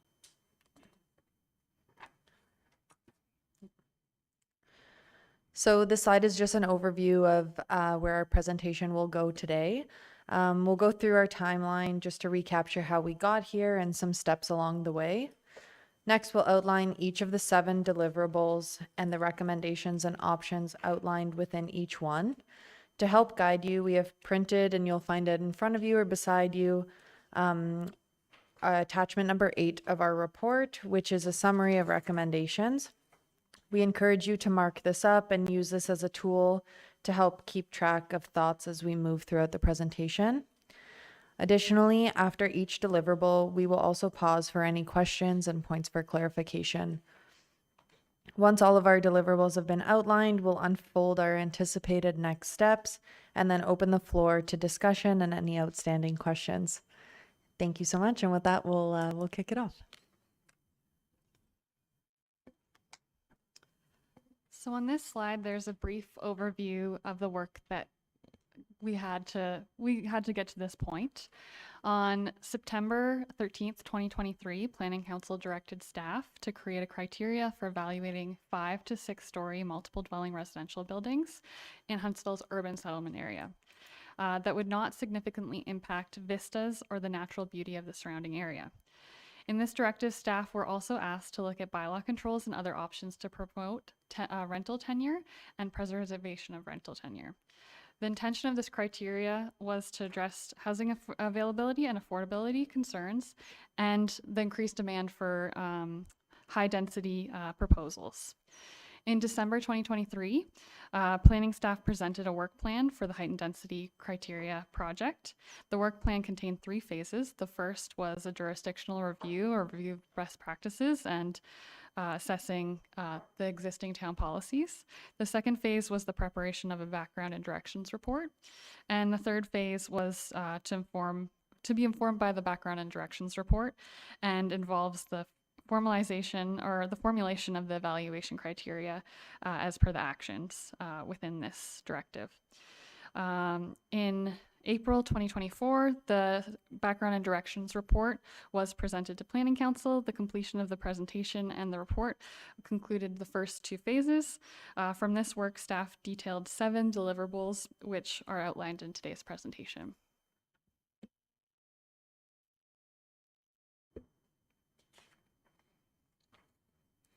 Okay, so kicking it off with deliverable number 1, the suitability mapping deliverable has been a critical component in understanding where height and density increases are most geographically suitable based on both the built and physical environment in Huntsville's urban settlement area. The goal of this deliverable was to create mapping with relevant contextual layers to clearly identify areas of suitability, so staff and council could utilize them to efficiently distinguish where increased height and density could be best suited and accommodated. The data used in this analysis came from the town's Geographic Information Department, District of Muskoka's GeoHub, and provincial data sets. Additionally, specific map layers were created by our GIS team to support and build on the analysis. That being said, we just want to thank our GIS department for all of their efforts to help pull this deliverable together. The outcome we will be showing you today would not have been possible without their support, collaboration, and skills, so big shout out to them.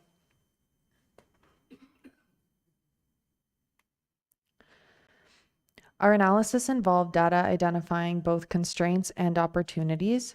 Constraints can be thought of as areas where factors exist that would hinder a location's ability to accommodate added height and density, whereas opportunities are areas where factors exist that would promote it.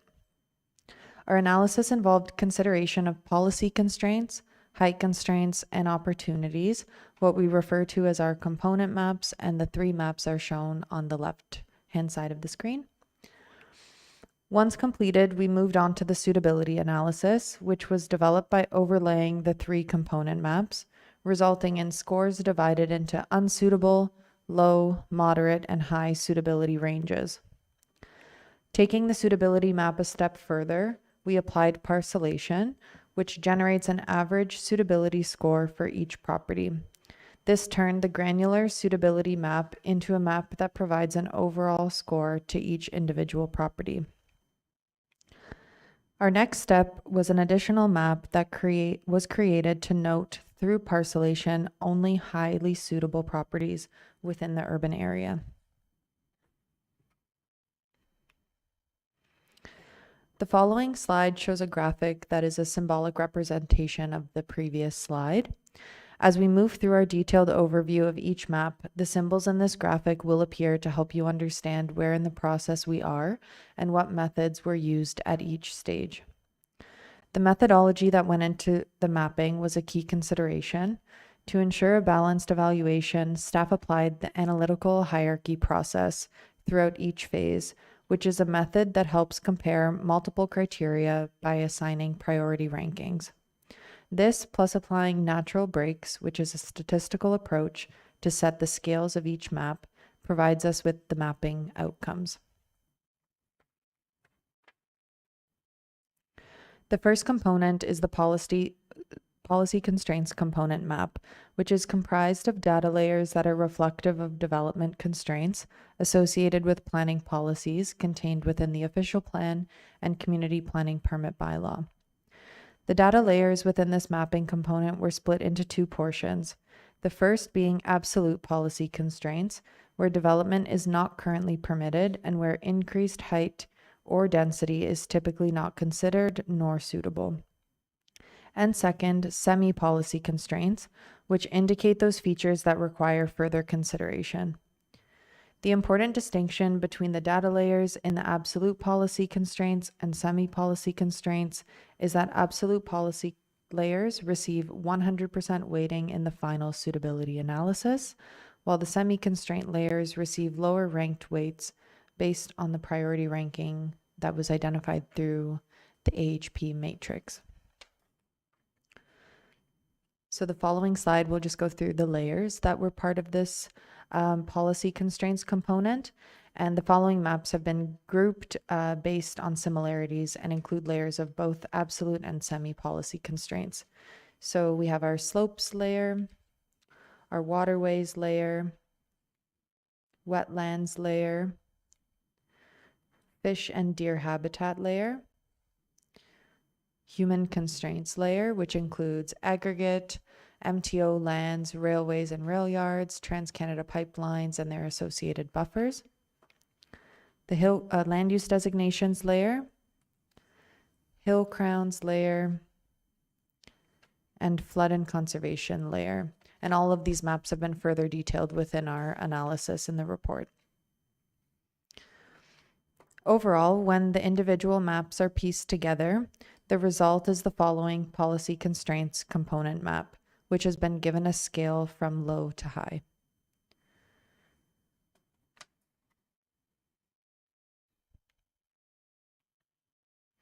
Our next component map is the heights constraint component map, which was created, which combined a geospatial analysis using 3D models of Huntsville's terrain, along with viewpoint data derived from the Significant Views Survey. This mapping component is especially unique to Huntsville's urban area, as it uses the Significant View dataset in combination with digital 3D modeling. To generate the height constraints data that went into this component map, ArcGIS Pro tools were required to run a digital surface model and digital elevation model. A little bit technical, but essentially digital elevation models are 3D representations of the terrain's bare surface with all human and natural features such as building and trees removed. In contrast, a digital surface model represents the Earth's surface, including all of those features such as buildings and trees. The graphic above shows areas of visibility within a view. Heights to become visible are noted below the viewshed. For example, where yellow is shown, this indicates that a building would have to reach a height of 18 meters or more before becoming visible within a viewshed, within that specific viewshed. This forms the basis of the heights constraint map analysis, which will be further explained on the following slide. The view cone map shown on the left side of the screen captures the 23 significant views identified by community members that responded to the significant viewshed survey. The viewshed tool was applied to the digital surface model to produce a layer representing the area visible from each viewpoint. An additional tool was then used to calculate the height an object would need to reach before becoming visible from each viewpoint, and took the lowest value when views overlapped. This process was repeated for all 23 views, and the analysis demonstrated specific heights that buildings would become visible within the views and essentially throughout the urban area. Overall, the result is the following heights constraint component map. The height values used in the scale of the map were taken based off the heights for an averaged story of a building. For example, 12 meters can be understood as being a 3-story building, 16 meters as being a 4-story building, and so on.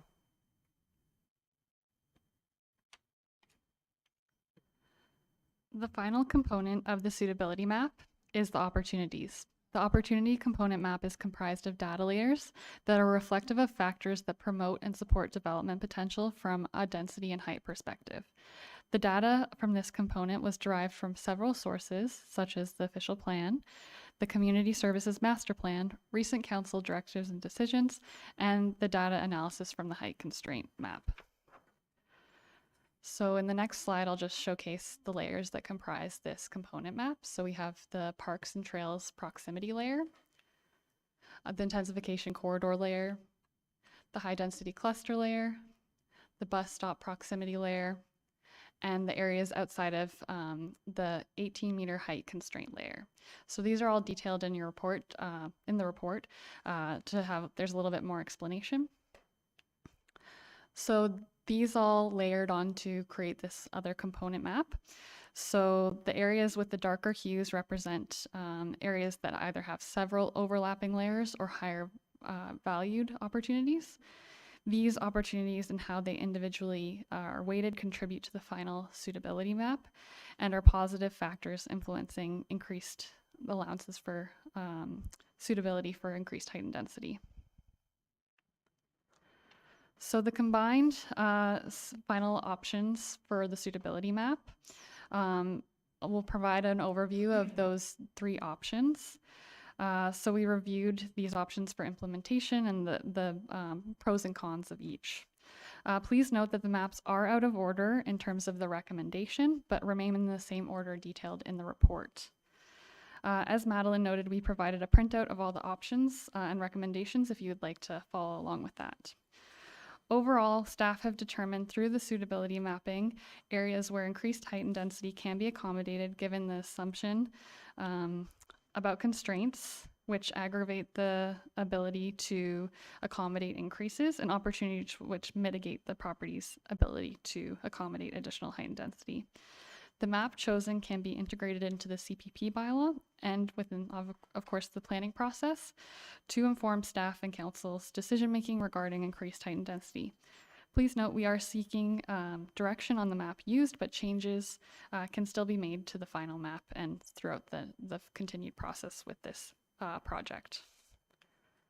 So the first option is 1.1C. So this is the granular form of the suitability analysis and mapping.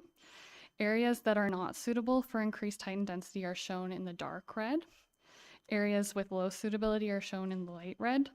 Areas of medium suitability in the yellow, and high suitability in the green. In its granular form, this option accurately highlights areas on properties where the ground constraints and opportunities exist. Properties can be split between more than one level of suitability in this map. And although this map has a high level of accuracy in terms of our analysis, this option may not be supportive of a property by property decision making and as of right height and density permissions increases and variation limits as outlined in recommendation 3.1. The next option is 1.1A, and this is the parcellated suitability map. The colors are the same as in the earlier option. The parcel fabric is used on this map to show a property by property analysis. The process of parcellization parcellization uses zonal statistical tools to generate an average suitability score for each property to establish the suitability analysis. So basically, it averages the raster data, so each pixel, and so if you're averaging numbers, it's averaging the suitability, and then whatever is more prevalent in that property, it will be given that color. When reviewing this map, it is important to note that it helps to illustrate locations that are considered suitable for height and density through the development process and makes the process more straightforward to implement. However, it's only static information in a moment in time basis that might need updating with applications, property boundary changes, and other such changes that are made by council. It's worth noting that the averaging of data to depict the suitability on a property by property basis can oversimplify results of a suitability analysis and data.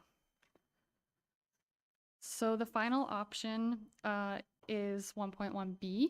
So this only shows the suitable properties in green.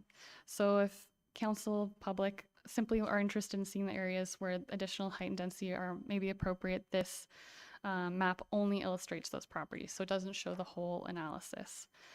This option has similar benefits and drawbacks to option 1.1A, but would only show a segment of the suitability analysis, and implementation of recommendations, whatever the recommendation for 1.3.1 would also be limited.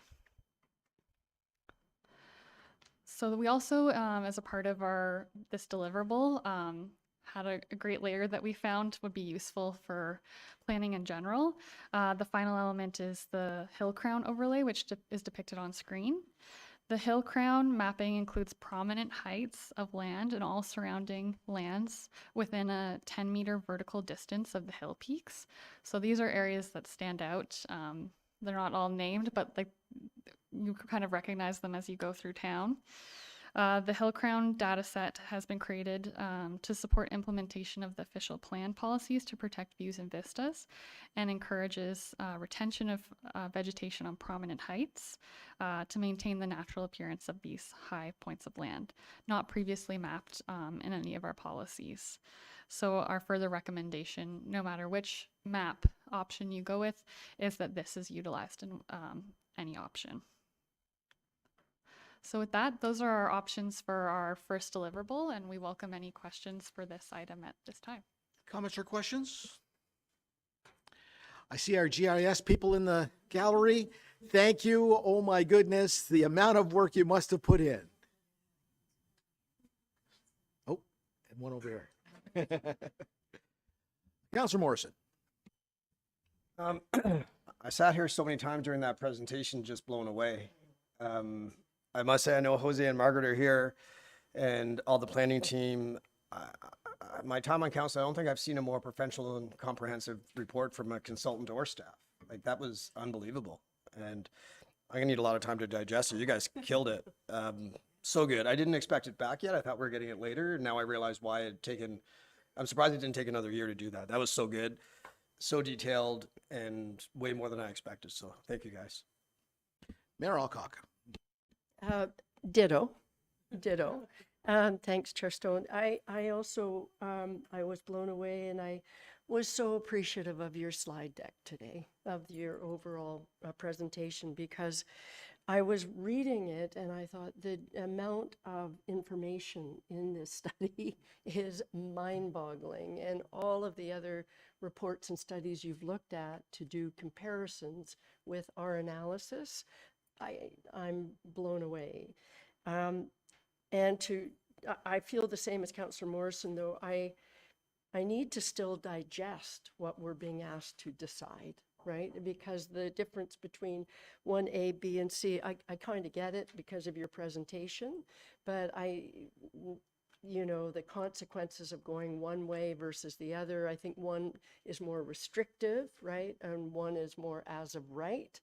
And what are the consequences of that? Again, there's so much information. You guys have just knocked it out of the park that I don't know what I can do with it all at this point, because there's so much. And probably we could spend a day talking about all of the consequences. But having said that, you're looking for answers today too. So I don't know what we do. I don't. Was there a question in there? Not really. Not really. Well, well, maybe there is. The guidance on what you're looking for specifically for each of the 7 directions. And if Madeline, you say, well, I kind of did it, maybe it's worth saying it again, right? I don't Madeline? know. That's just my take, because this is really great. Lots of information. Thank you. Through your chair, Stone. That's great. I think definitely some clarification would be helpful. I think the way that we've structured our presentation is essentially we'll go through each deliverable and the recommendations within each deliverable. After we can have this question session, this is essentially just if there's something that stuck out that you're wondering how we got there or why it's shown this way or any kind of question, we just don't want you to forget them. So that's why we've opened up this question session. It's not really for discussion on which option you like best and their intended consequence. It's essentially just for a burning question that in case you didn't write it down, you won't forget. I see Richard has his hand as well. Richard? Thank you, through you, Mr. Chair. That being said, I guess if there is some clarity that you need right now on the distinctions between the options, then we can definitely talk about them and what's different about them and maybe what the consequences would be. For this particular deliverable, which is about mapping, I think the options are, there's only 2 options to consider. The one is about the hill crowns, and we obviously made it easy for you. There's only one option. For the first option, which is which of the 3 maps to use, it really is, to me, it's about the 2, I guess I don't know the numbers, but the fully green map, or which is a parcellated map just showing suitability areas, or the tricolored map, which is also parcellated, which shows the dark red is non-suitable, the green and the yellow. So that really to me is the 2 options. We did put the 3rd option in there just to be a purist, it is the most accurate in terms of where on the ground the physical constraints are. But of course, we took that line work and we just converted into it a property by property basis, which is the parcellated. So I think it's really between the green and the tricolored. Yeah. Yep. So if I may? Yeah, Mayor Alcock. If you could just tell me the letter on it. Hang on. It's A and B. A and B. Go with Mayor Alcock first. I appreciate that response, Richard. That's very helpful. And so in my mind, if we went with just the green, we understand where the viewpoints and where the high opportunities areas are, and then we're sort of leaving the rest. Applications can come in and we will, review them as we would almost with our current policy. Is that, this is it's narrowing, it's saying these are the areas that we really fully anticipate higher density and more height in these areas. That's sort of narrowing it to that. Is that, maybe that's not exactly right, but that's how I interpret that. Richard? Yes, through you, Mr. Chair. That is it about it in a nutshell. And when we talk about the development standards, I think that's when you'll see why the distinction is important. The development standards is when we talk about how we're going to apply as of right permissions to different colors on the map. So the more colors, the more variation you can have in the policies, the simpler the map, the simpler the policy set. So that's the way I would make the distinction, and I think it'll come out more when we talk about the policies. Did you have anything? No? Okay. Councillor Renwick. Thank you, Chair Stone. And I too am blown away by this presentation, and thank you so much for taking us through the process. I guess back when we asked staff to do this, we were concerned about increasing our housing stocks for sure, and to go up was one of the reasons that we wanted you to look at this. But if you ask and you will receive, and you guys have just done this. So not my concern, but I guess it is a concern. I agree that the map that shows where you can intensify density and height, as well as the crown, which is that second map, I don't know if we're ready to make this as a right at this point, are we?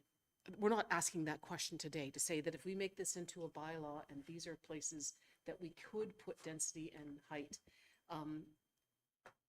because I want to take a step back, and the first image that you had on the screen was this lovely view of our community with no tall buildings at all, and lakes, and just, a few. I'm really having second thoughts about even looking at height, and I'm sorry that that's the case, but the fact that you've done this work, and I really appreciate it, but I think I'm changing my mind in a sense. I don't think I want to have 5, 6-story buildings in any of these areas, and that might be just a whole other question, a whole other conversation that we're going to have, but I want to be very clear that I'm glad we've done it. I'm glad we have a map to show us where we could do it. But the question still is, do we want to do this as a council, as a community? That's my question, and I'm not ready to do that at this point. But beautiful work, thank you, and thank you, GIS. Kelsey, are we considering this as a right? That's my question. Thank you. So through you, Mr. Chair. So in our third deliverable, we talk about development standards, and there's 4 options there. One of them is as of right. 2 of them are as of right. The other 2 are not. They have different caveats to them. So there's a whole section of our report which deals with those development standards, which we'll explain. And I guess today we're just looking for direction. So there'll still be the public process. We still have to formulate an amendment to the community planning permit bylaw, and amendment to the official plan that will go through a public process. So this is a direction, but there are still those 4 options, and you could choose from those ones. I would also just like to say that the heights, as Madeline explained, we've considered all those high points of land. So in our analysis, we're not looking at having buildings that stick out in those views. That's been considered within our suitability mapping. So yeah, we could always delve into that further if that's helpful, but I think that kind of addresses your point. Yeah, thank you. Councillor Morrison? Thank you, Chair Stone, and to the team. I'm not against 4 and 5-story buildings necessarily, but I think because of this work, we can be careful if we do allow any at all. So I think this is a great first step. And I think if you look at deliverable 3 and deliverable 4 are the only ones that talk about 11 or 18 meters, like the landscaping vegetation plan, I think, for deliverable 4. So I wonder if we're giving direction, and maybe to Director Maxwell, if we're giving direction today, what is the minimum needed to allow us to start the process? Because then during that process, we can discuss like each neighborhood, what we want to see and things like that, right? Is that not correct? Thank you. I think we might be getting a little bit ahead of ourselves. Because we did, this piece is strictly the mapping for the options, but the team has the other 6 deliverables to walk council through as well. So maybe we can, if we go through those, and then we can have that holistic discussion as to whether or not you think it's appropriate to move forward with any recommendations, or if you want to say thank you for the work and we're parking it for now, or whatever you want that to look like. All right. That's the first section. 18 more to go. Go ahead. Thank you. Okay, deliverable number 2. So moving on, height-related definitions within the CPP bylaw were reviewed in support of this project. Respecting the height definition, it is understood that building height is often measured differently within planning bylaws across jurisdictions, and there really is no standardized definition. In our CPP bylaw, the current definition of building height works well for small buildings on flat lots, however, has limitations when applied to larger developments or properties with varied terrain, something we all know to be very common in Huntsville's hilly landscape. Our goal was to address this concern through this deliverable. And three main challenges that we identified when using the existing height definition are lot lines. So where height is only measured from the front or exterior lot line, ignoring impacts to other side lot lines. So you can see that demonstrated in the top right graphic. Grade changes, so where grade can be altered through fill or retaining walls. This affects perceived height without violating the bylaw. And sloping, where buildings on steep slopes can appear much taller from lower elevations, increasing the visual impact of that building. To better reflect true height, as discussed within our report, and the actual impact of buildings, the new height definition proposed will only apply to mixed use and multi-residential dwellings, which considers both natural and finished grade rather than average finished grade, and measures height from the lot line with the most impactful facade. So you can see that demonstrated in the bottom right graphic. No matter the lot line, the true height of the building is being demonstrated. Further, Table 2.1 and Deliverable Number 2 notes definitions that staff wish to amend and introduce into the CPP bylaw. This provides us with an opportunity to address some inconsistencies and implement additional definitions to support our work. So we'll just open it up to any questions related to Deliverable Number 2. And if there are none, then we can keep going. Councillor Fitzgerald. Can we put the picture back up of the height, please? Thanks, you, Sure. Chair Stone. I think it's a simple way to state it, but you know, if something is not visible from anywhere, do we measure the height from its most visible point, or you know, there's no real defining factor of where we're doing it from. I could find 100 places where I could build a 4-story building. Well, like we did the hotel on 60, we let it go because it was so lowered down into the footprint. So how do we determine when we're going to measure that height and where from? Madeline?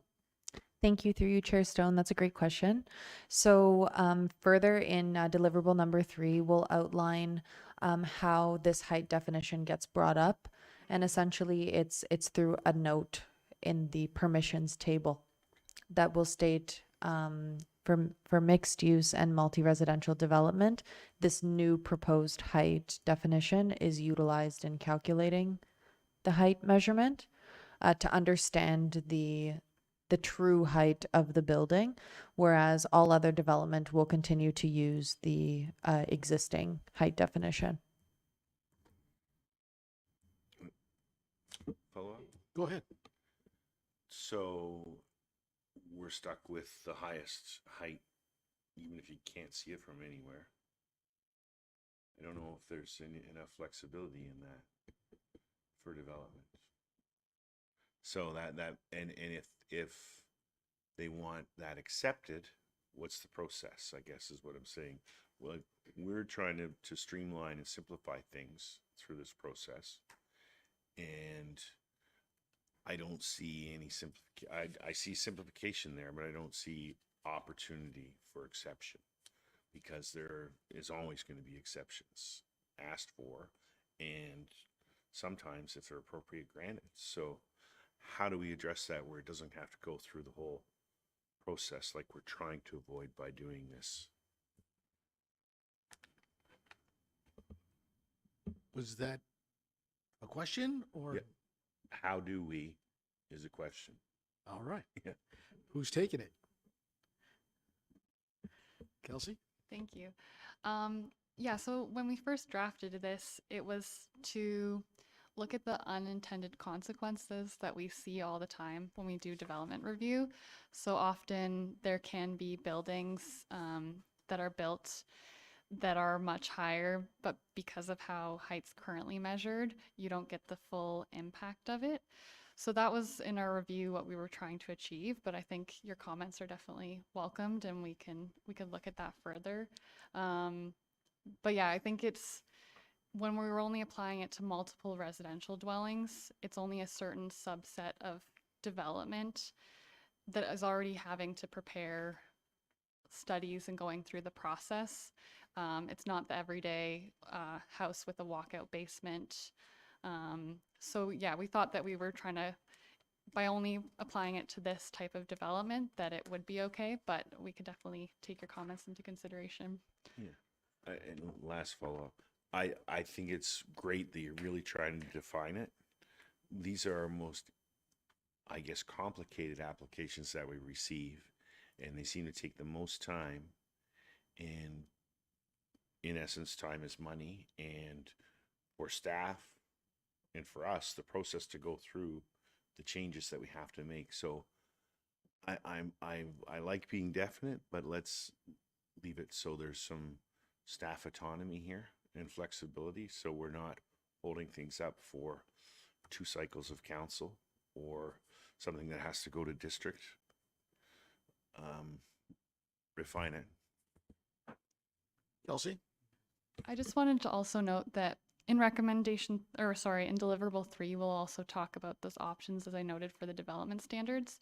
So in highly suitable areas, they're intended to be less visible, and depending on your conversation decisions, they might get as of right increases. And if that as of right increase is a certain number, we wouldn't want people to potentially make use of a way that height's defined to make it even higher. So that's also one of our thoughts about why we did it the way we did, but thank you. Great. I see no other hands. Let's keep rolling.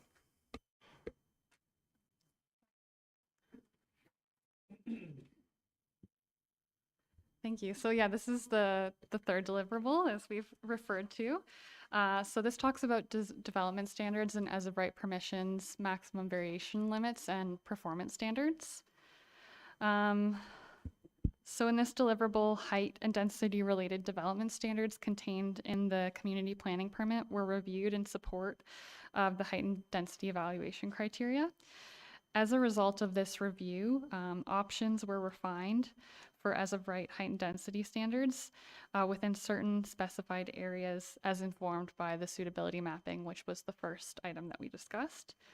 Additionally, new criteria is proposed to be added to section 2.1 of the CPP bylaw to illustrate further performance standards for increased height and density development to ensure compatibility, amenities, and a high degree of urban design. So I'll go through these options. They're also in the attachment that we provided in paper. So the first option is 3.1a. So this option, as you could see here, the asterisk is for that it would remain the same as what it is today. So you could see there, so our as of right height is 11 meters for multiple dwelling buildings. And the as of right density is 60 units per gross hectare. And this option would permit 18 meters as of right or 5 stories, whichever is lesser. And that height permission was based on our internal conversations with building and fire and requirements. Once you go beyond a certain height, they require a lot more resources and such. So this is an informed number based on our consultation with them. And then the maximum density would be 100 units per gross hectare as of right for only highly suitable areas. And then there would be no class 2 variation limits. For medium suitability score areas, we would increase the variation limit to 50%. So it typically is 20%. So allowing for 16.5 and then for the density 90 units per gross hectare. So with this option, it maintains the existing requirements for medium suitability, and it grants a higher class 2 variation for those properties. And then obviously for the high suitability areas, it grants an as of right permission, which is above what's now provided. But this option kind of removes our ability to collect community benefits for highly suitable areas because they will have that as of right permission. And it will also remove public notice requirements for increased height and density in those highly suitable areas because they would be permitted as of right. So that's our first option.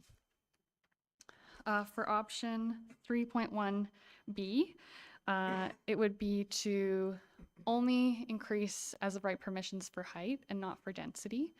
As you could see, for highly suitable areas, we would allow that through a class 2 variation.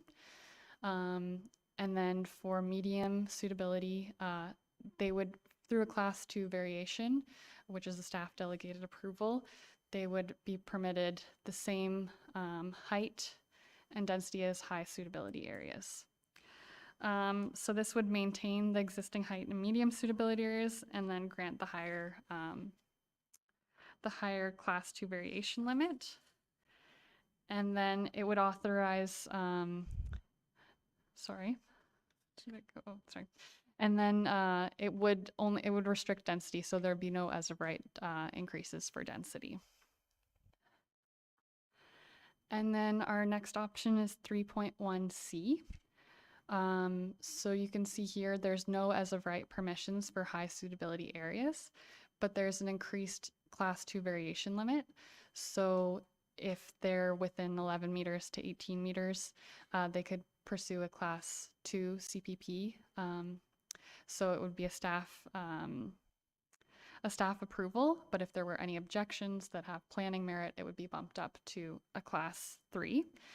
And then there's no increased variation limits for medium density. And then you can see for low or no suitability areas, there's no variation limits for that. So they'd automatically have to go to a class 3 CPP.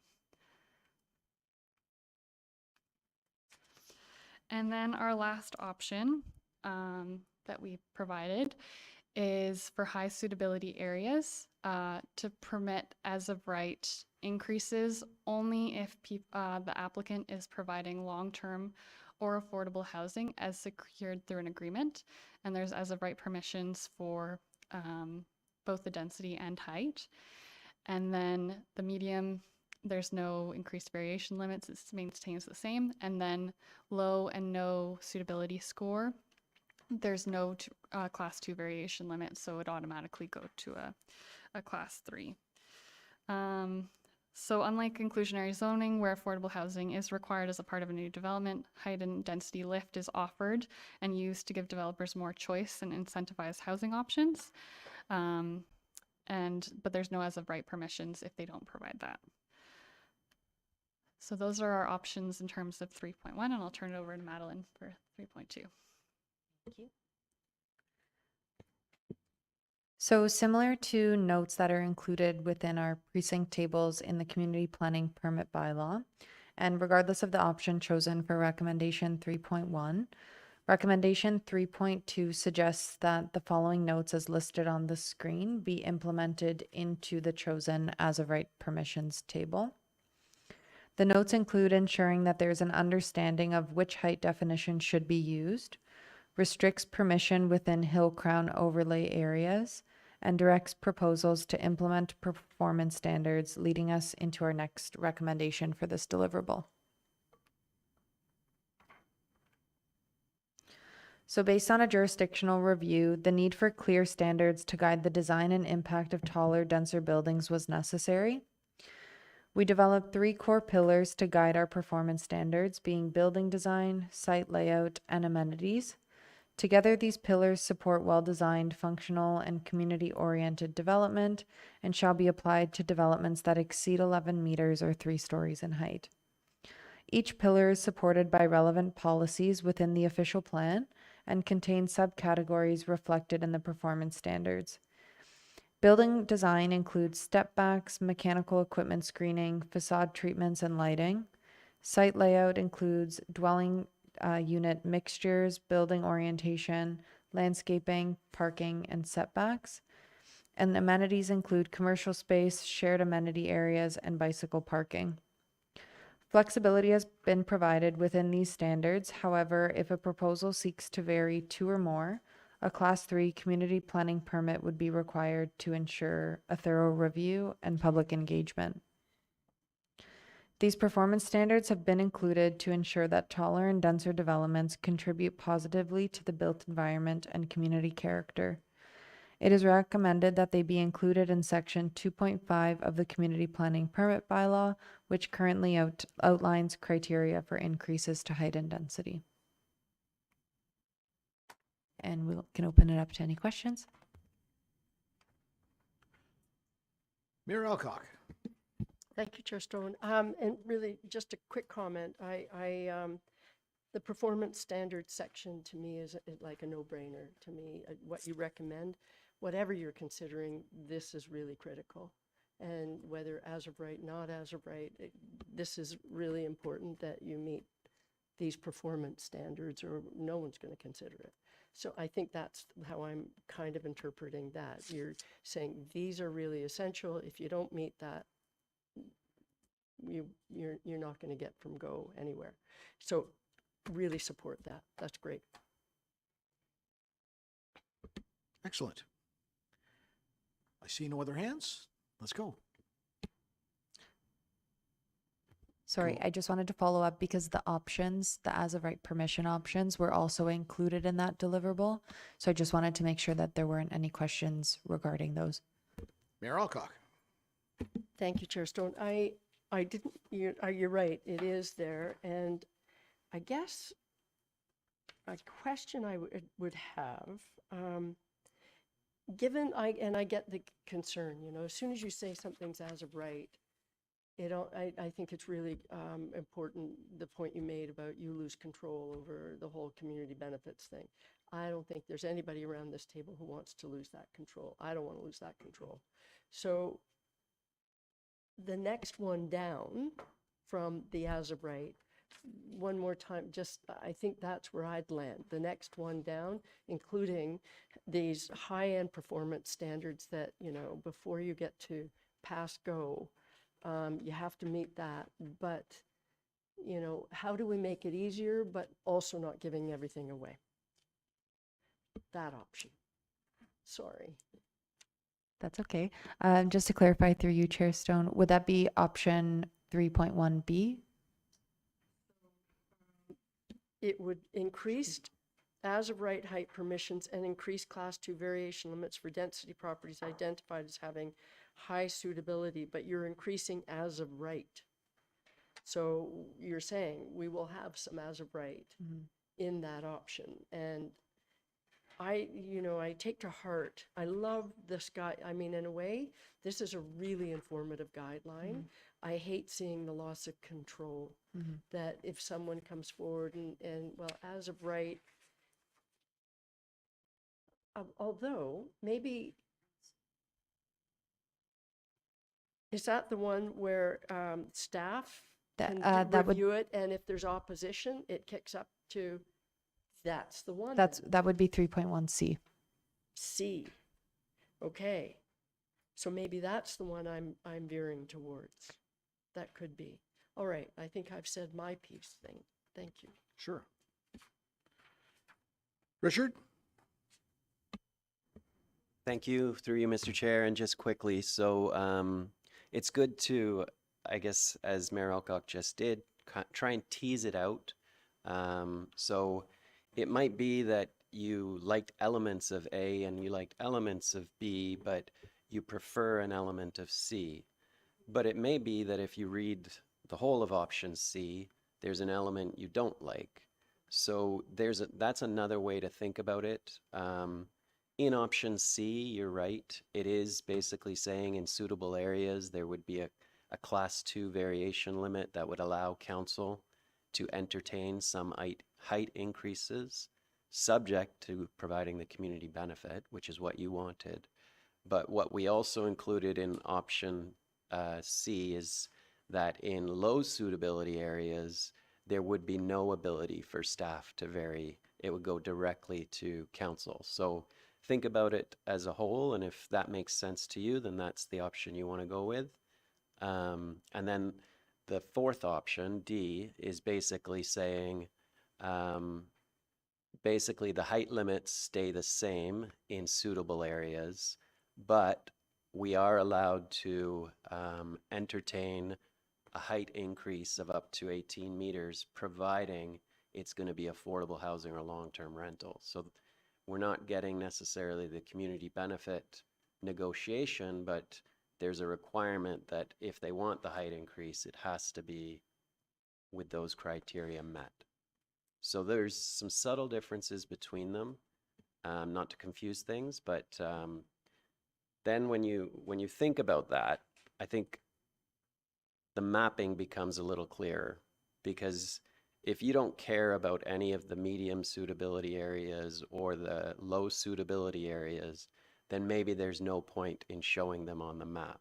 If you only want to worry about policies that relate to the high suitability areas, then maybe that's why it makes sense to just have those green areas shown on the map. So I just wanted to make sure that that way of thinking about things is what you're considering when we get to that point in the discussion. Thank you for that, Richard. I appreciate that. And I completely agree with you. What I like about this is we're teasing out elements, certainly from my perspective, that I like in each of the options. I don't like to get to the final option, which is we're really only going to consider the green areas and pretty much, you know, that's that. And it has to have affordable housing. Then really we're starting from scratch again in a way. All of this great work is kind of parked. And I think that what we're trying to do is establish standards that we can accept. And so these are the areas we think, well, it's obvious. But as soon as we say something, so in those areas it's as of right, it makes me uncomfortable, because I think, well, even when it's as of right, you still want that ability to have that discussion, right?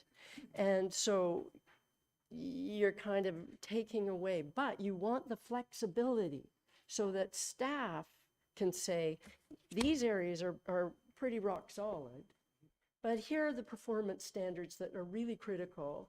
And if we get public feedback, it's going to kick up. But the other element too, where I don't agree with the final one, is that areas where we've identified as medium. I think that if there's a good argument to be made that there's a medium suitability area, we should be able to consider it. So it's kind of a little bit of each option. But you guys are the professionals, so now that you know some of the things, you can pick out each of those, right? Madeline? I just wanted to add, thank you through you, Chair Stone, just a point for clarification with respect to the performance standards. Recommendation 3.2 requires those notes, and those notes would be implemented into whichever option comes out of recommendation 3.1. So regardless of the option, if someone is choosing to construct a building above 11 meters, those performance standards would automatically kick in. Yeah, so that's something that staff would have the leverage in requesting. But I do think it's a key thing to note that if it is as of right, the element of requesting community benefits we're limited in doing that. So, which I think is from my perspective, I love the flexibility. I love the performance standards. I love that we're going to consider these options and that we have an idea areas where it's high priority and not. I think that it's really essential that we still hold on to the ability to talk about community benefits. So. All right. Let's keep going. Okay, so the next is the fourth deliverable, which is the landscape and visual impact study terms of reference. So currently staff request these assessments for increased height, but submissions are not consistent, and the methodology can be varied. So the terms of reference would ensure quality submissions and consistent analysis. A landscape and visual impact study reviews development applications to demonstrate the location, massing, and height of the proposed building would not significantly impact views, vistas, within the urban and urban and natural landscapes, as well as the landscape character. The draft terms of reference are included in attachment 4 and is based on best practices based on our jurisdictional review. Through deliverable 1, which is the mapping, staff determined areas of suitability with considerations of increased height and visibility within the 23 significant views identified through the survey. The height constraint component of the suitability mapping is discussed, as we discussed in deliverable 1, and the significant view survey discussed in deliverable 7. So those have contributed to our overall analysis of what's visible. So we would recommend that in highly suitable areas, that analysis has been done and there would be minimal impact on significant views. However, in medium, low, and no suitability areas, an increase to height above 11 meters may have negative impacts on significant views and Hunteville's natural beauty. Therefore, in those cases, this type of study should be submitted as a requirement for variations to height above, well, depending on your choices, 18 meters in the high suitability area, and in variations to 11 meters in medium, low, and no suitability areas. So you could kind of see how these studies are conducted. So they usually superimpose a rendering into a landscape, and the quality can vary, but this terms of reference, similar to the district terms of references that we adopted, just sets a precedent and makes it easier for a streamlined review. But yeah, that's that deliverable if anybody had any questions concerning that. Questions?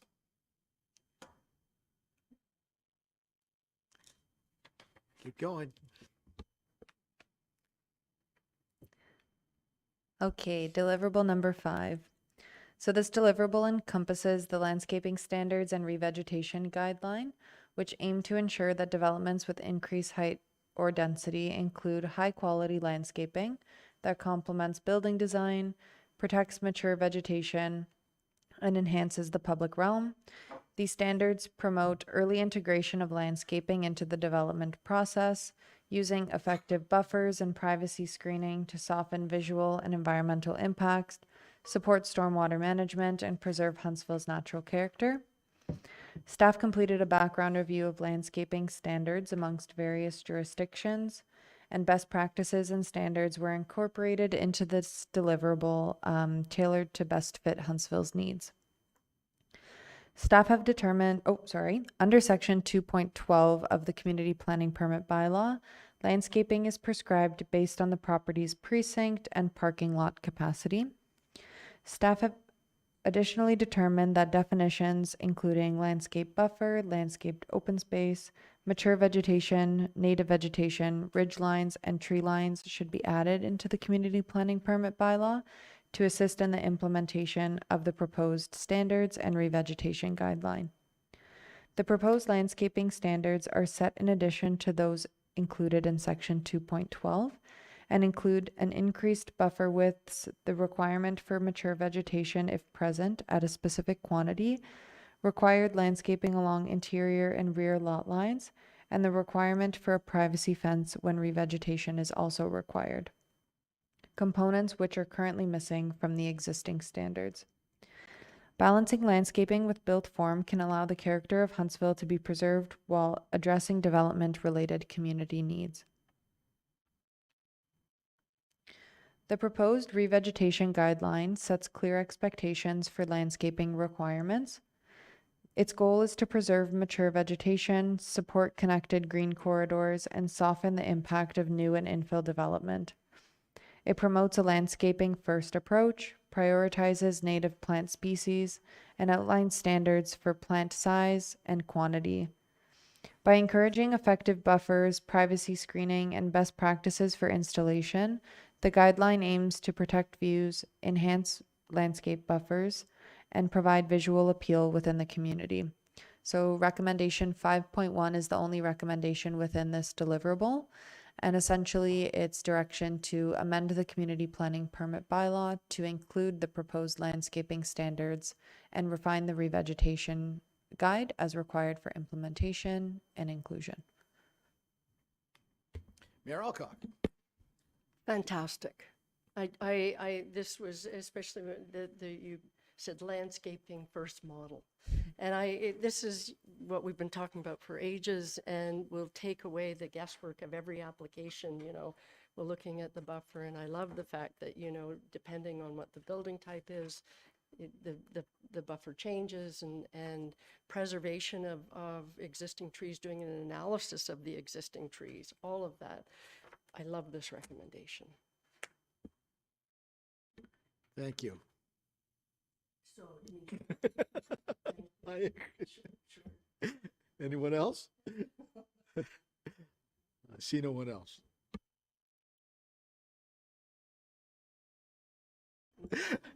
All right. We're almost there. Keep going. Okay. So this is our 6th deliverable, which is the Community Benefit Contribution Guideline. So as outlined in the background and directions report, the Planning Act, Huntsville Official Plan, and Community Planning Permit Bylaw provide foundational policies to allow the municipality to request community benefits in exchange for increased height and density. However, the town does not currently have a policy or method to quantify community benefits as it relates to increased height and density. So currently staff, when we have a pre-con where somebody's proposing these reliefs, we have a general idea of what's needed in an area, but it's a negotiation, and often we're suggesting affordable housing or housing rental, but it could be a back and forth process that's informed by our policies, but the negotiation cannot be, it's not very streamlined. So the negotiation can be time consuming, and a relationship between the height and density increase and the benefit is difficult to determine. So when we first looked at this in the background and directions report, it was hard to find jurisdictions with that are in the same size and had the similar policy. But since then, we found a bunch of municipalities that do have community planning permits that are trying to do this. A lot of them are bigger communities like Burlington, Oakville, but Innisfil is also trying to utilize the community planning permit bylaw to secure community benefits. So we reviewed these tools that they're utilizing and our current way of doing things. So there are 2 options within this deliverable. So option 61A is to include provisions to require cash in lieu contributions for facilities, services, and matters required in exchange for additional building height, to be including a list of exemptions and a process for in-kind contributions, with an option for additional funds needed from the planning policy reserve to complete the economic analysis. So we've created all the language as a guideline to be inserted into the community planning permit. However, the element of this that is needs money from the reserve is the financial analysis. So we don't have the in-house expertise to do so. So what these other jurisdictions have done is they've found out the percentage needed of affordable housing based on their markets and the need for housing, and then also the cash in lieu value. So if they were not to provide affordable units, what is the monetary value of that unit that they would not be providing? So it's outlined in the deliverable that each type of community planning permit would have a requirement. So for class 1, if they're meeting the height, they wouldn't require anything. And then for the class 2, they could either provide a percentage of housing that's affordable, or they can pay cash in lieu based on the value based on the market analysis, or a mix of both. And then there's also an opportunity for in-kind development. So say they wanted to contribute something like an amenity or a playground or whatever it may be, that they could do that, but it has to be through a council resolution. So it has to be reviewed and at the scale of development for the relief they're seeking. And then there's also exemptions. So in this option, if they were providing affordable or long-term rental, they would be exempt from needing this contribution. The other option is that we do not include these policies within our community planning permit bylaw, but we just have an appending document that's guidelines. So we would further consult with our internal stakeholders such as parks and ask further detailed items that are needed so we can provide a guide to developers so they could be more informed in what they're providing. So those are the two options for the community benefit guideline. And I'm open to any questions about those. I'll start by saying that I'd like to see some guidelines rather than hire a consultant. So in the recommendations here, 6.1B is what I would like to see. It makes more sense that the developer has an idea of what we're looking for, and then he can come to us with what he thinks is fair. Councillor Fitzgerald. Thanks, Chair Stone. Thanks for your comments. It seems like there might be some cheaper comparators out there in similar areas about how they've addressed this. So rather than hiring a consultant.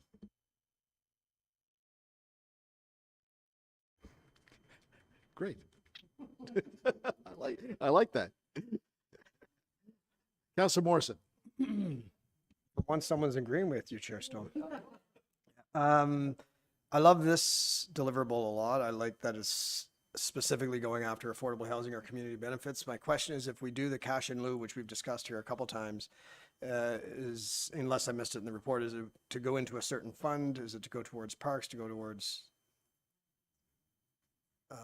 other housing projects, or? Kelsey? Thank you for the question. That would be the idea, that it would be to assist in the town's coffers to provide services and things for whether it be affordable housing or infrastructure to support the growth that the town needs. Yeah. Richard? Thank you. Through you, Mr. Chair. Just two quick clarification points. So as far as comparators in terms of the value, there are no comparators that we've seen that would be anywhere close to our Muskoka context. All of the comparators are in southern Ontario, very flat land. They're dealing with places like Guelph, so agricultural areas, Burlington, Oakville. Really different in terms of the cost of development, and that's what it would be based on. So what the whoever would be hired to do this work is going to be looking at pro formas for an average build in Huntsville and trying to figure out if you were building something that was 3 stories versus something that's 4 stories, what is an appropriate value, appraised value that would be increased in the Huntsville area by that extra story. So it's just really different, and there's no comparables that we've identified.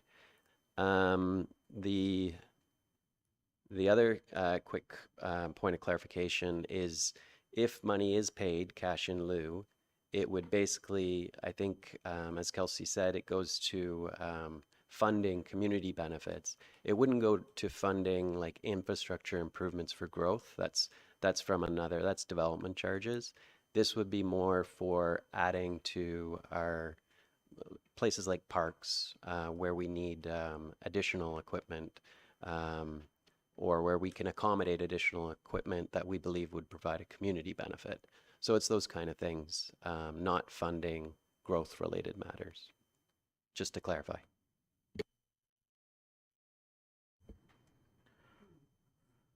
All right, no other comments? One more. Thank you.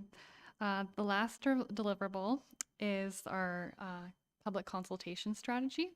So the public consultation strategy was developed to ensure public input and direction were considered in the height and density evaluation criteria.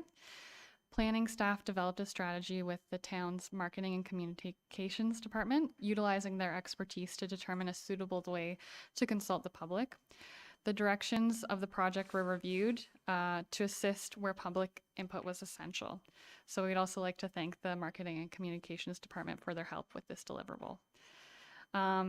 As we've noted before, the significant views were a critical element in our suitability mapping. And though we all know there's many standout views in Huntsville, we wanted to ensure that these were accurately depicted and the public had say in what these were. So marketing and communications staff assisted to identify the goals of engagement, methods, and timelines. To reach the most people, an online community survey was chosen as the best tool for ease of use and access to the public, as well as utilizing minimal fiscal resources. It was recommended that the survey be open for a month to allow for enough time to achieve the desired number of survey results. Our goal was 500. And so fall of 2024 was chosen both for the timing of the creation of the survey, but also it was in line with ongoing surveys. So we don't want to overlap and have too many surveys ongoing at once. So that factored into things. So the contents of the survey were also supported by GIS. So we wanted to ensure that this was a visual tool so people could draw a viewpoint and then the direction in which it went. And then there were also prompting questions like what was featured in the view, details about the view. And you could see the word cloud here. These are the words that stuck out in the analysis. So the survey was made live from October 24th to November 22nd, and then was later extended to the 29th of November. And we got 230 online survey responses. And then we also, to provide some accessibility for people that don't have computers, we made survey copies available at the library. So we also received 5 survey responses through paper. So through this survey, we then we reviewed all the survey results and then mapped them with the GIS team. And we landed on 23. And we have some pictures of the views, and we'd hope to document all of them for ease of use for members of the community and developers. But I've showed some of them in the slides today. So this is the view, and marketing took these photos, and you can see they utilized a drone. So this is the entrance of Hunters Bay.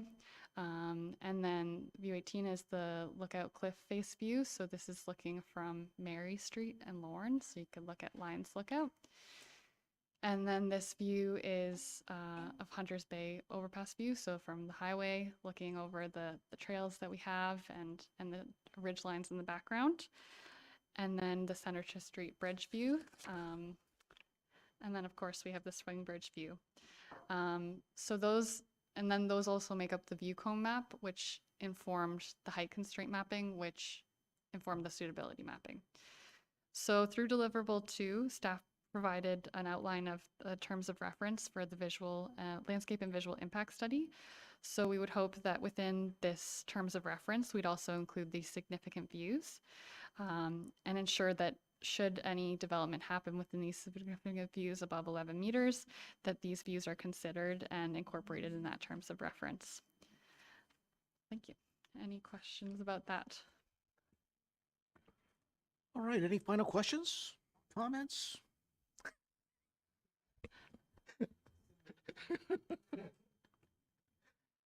I see none.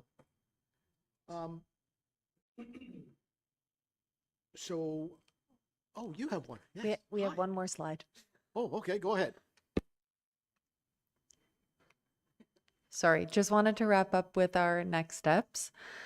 So in order to move ahead, we're seeking now council's direction on each of the deliverables. The decisions made and recommendations chosen will support us with preparing a community planning permit bylaw amendment and official plan amendment. And it's at this point that the applications will be circulated to the public and comments can then be received by the public. Additionally, staff will also be preparing a development guideline for increased height and density, which may provide an outline of necessary information performance standards, community benefits, terms of reference for landscaping and visual impact study, and the revegetation guideline. This document is intended to be provided as a one-stop shop for knowing all things height and density related, and would be provided to applicants that are seeking to submit proposals for increased height, so they would have a clear understanding of staff's positioning and what we would be expecting through submissions. So with that, we'll wrap it up. Thank you so much for listening, and thank you for your engagement throughout our presentation. We look forward to the discussion we'll now have, and if there are any outstanding questions, we can certainly answer those as well. I'll go to Director Maxwell first. Thank you, Chair Stone. I also wanted to thank everyone for all the work they've put into this, because it's been amazing and so much more work than I think everyone anticipated when we started. But it's a great job. And I just wanted to note that there are a lot of options for council to consider. However, the recommendations that are being put forth by staff are in an attempt to streamline the process, ensure that all developers are aware of what the expectations are, what the requirements are, certainty in the process, as well as making sure that it's a fast process, because we hear that all the time from all of our larger development community, that any delays cost time and money, and it just costs them more and more money the longer things take. So that is truly where staff were coming from with the recommendations to say, if we move forward with these are the expectations, here's what you all have to do, and then everyone knows what they're getting into. So I just wanted to make sure council. Thank you for that. recognized Mayor Alcock. Thank you, Chair Stone and Director Maxwell, for your comments, because look at my mess. I've got this pile here. I was going to say that, again, this work is amazing. We're so fortunate that you did it. You see, this is the unfortunate thing. You did it. So whenever you suggest a consultant, well, we know you're quite capable of doing it. So it's too bad for you.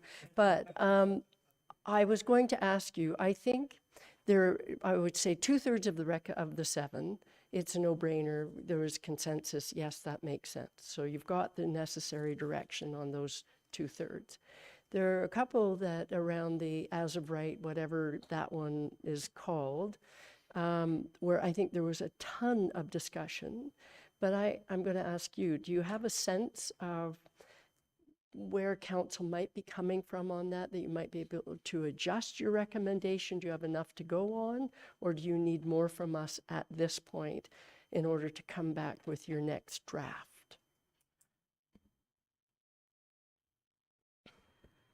Sorry. Yeah, so I think we would need further direction on, if you're not to select any of the 4 options today, which elements of each do you prefer us to come back with, if you want us to come back, or if it's adjustable now, we can always do it now. But yeah, we were looking on direction now to move forward so we can continue with the public consultation process and the formulation of the draft bylaws and such. So like, if it is something that we can address today, if there's pieces of each that we could take and then formulate an option now, or we could always take it back and do that.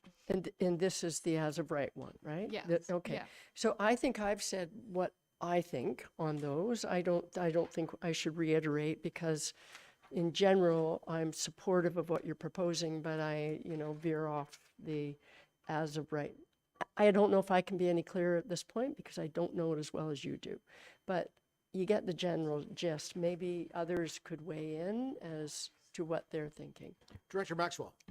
Thank you, Chair Stone. I wonder if it would be helpful for council to go through each option and say yay or nay, and because I know that there were 3 or 4 that council seemed satisfied with the recommendations being proposed. Right. So if we could just maybe go through the list and confirm that this one is okay, or no, you want to look at options, additional options.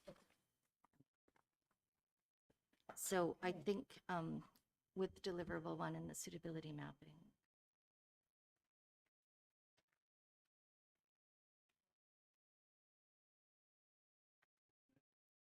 Yeah, I'm sorry, Corey, go ahead.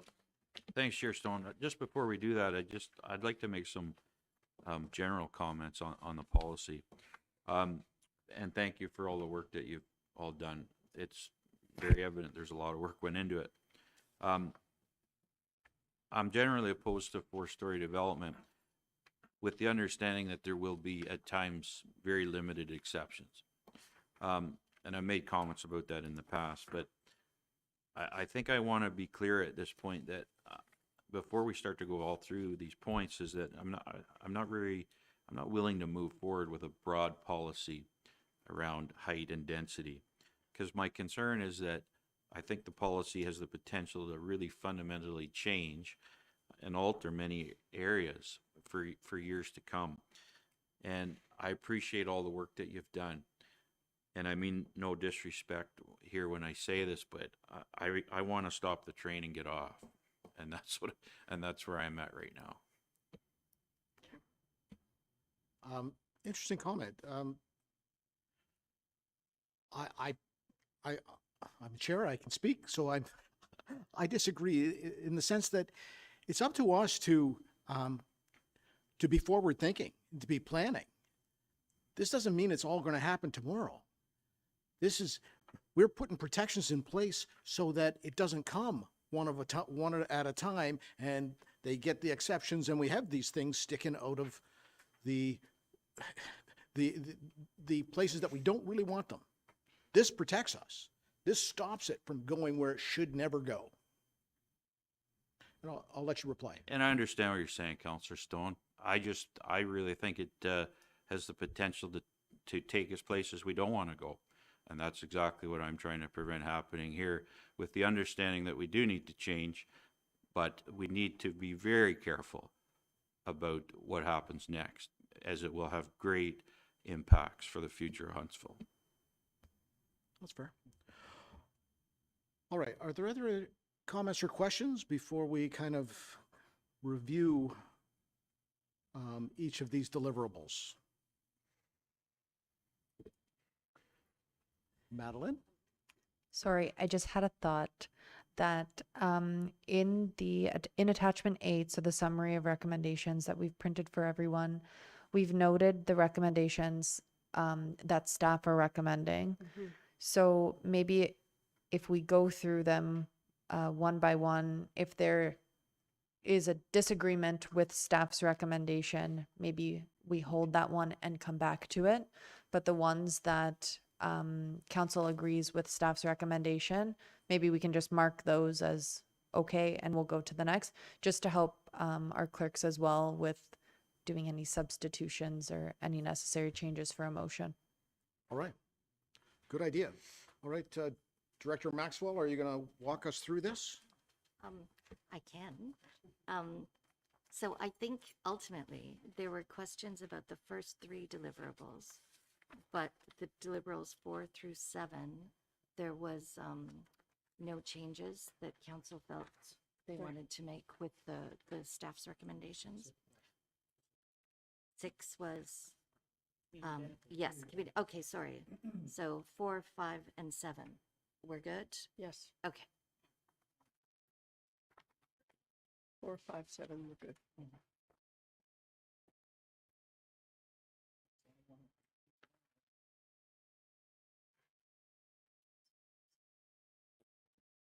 So are you going to have debate on the others, or are we simply going to visit it after we digest all that we've heard today?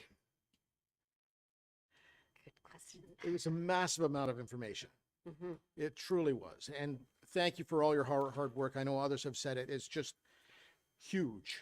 And so before we say okay and move forward, let's maybe take a pause. Councillor Morrison. Yeah, I think it's like, I will say, I read over the report from the agenda and I have a way better understanding of it now. And like, I thought your first part of the presentation was it. And that's why I was like, way to go, this is amazing. And then there was so much more. So I've got more clarity, but I've also got more to think about. And I'd like, Councillor Cloutier and Councillor Deputy Mayor Armour maybe to be there for some of this. So I think the ones that Director Maxwell brought up, easy, and I agree with pretty much all of what staff has put forward, but I still have some stuff to get my head around, so. Not sure if it's something we could put to the next meeting without delaying you guys too much, or is that a big Yes, mistake? I don't want to put it off too far, but I do need some time to do some digesting. There's the three deliverables that was mentioned that I don't think anybody has a problem with. We can pass that and then perhaps, and I also don't want to wait too long. So can we bring it back at the next planning council? Yep, absolutely. I know that the only consideration, I think, would be that if there are changes the council wants to see in some of those recommendations, that it would be really helpful if you could think about them and talk to us over the next few weeks. Yep. And then we can bring forward the options that you would like to see as well, in addition to what we've recommended. And then that way it might be a bit of a smoother. That's good. That's a great idea. Councillor Morrison. Yeah, and maybe so it can head that off a little bit. I think the only thing I would like maybe addressed, if the staff has time, I know you got 30 applications on your desk, but is some kind of weighting to the amount of impact on neighbors. So for instance, if it's a totally suitable area and it's all commercial around you and there's no residential neighborhood anywhere near it, that would have a different weighting for me than if it's totally suitable on the topography and everything else. I think there's 3 criteria on suitability for mapping. If that's right next to a bunch of single family homes, that'd be a different impact on residents. So I don't know how we'd get our heads around that, or if it's a case by case basis, but that's something I need to think about. I don't know if that's speaking to the intensification corridors or not, but do you have any thoughts on how we might address the transition areas? Thank you for the question. So that's already kind of considered in our analysis. So the intensification corridor is in the opportunities component, so it has a higher weight ranking. And then there's also high density clusters that are shown, so where there already is high density development.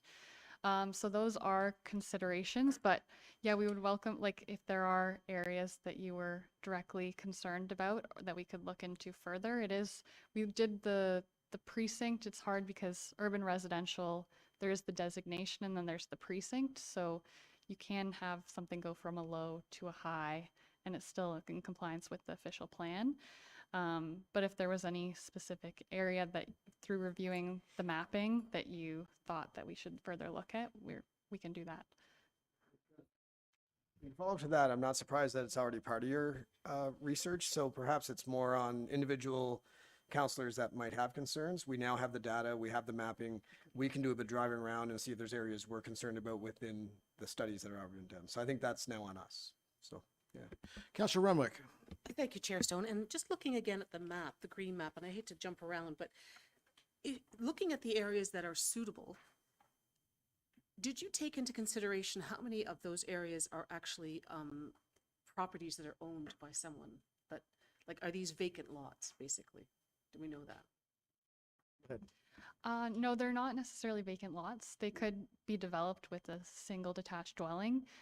It doesn't mean that it's like somebody's going to turn around tomorrow and want to build a 3-story on their property. It just means that we've done the research already for a planning decision that they're in a suitable area for increased height and density. But they would have to maybe go through a process anyways through an amendment or such. So it doesn't mean that it's automatically you're on go. It just means it's another layer of review that we've done to assist with the development process. Okay, thank you.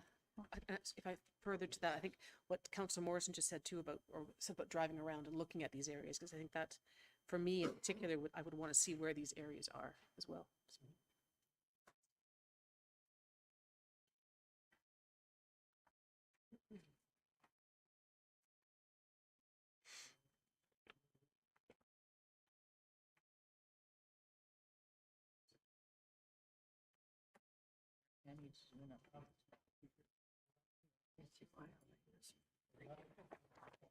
Just about the entire downtown. Oh,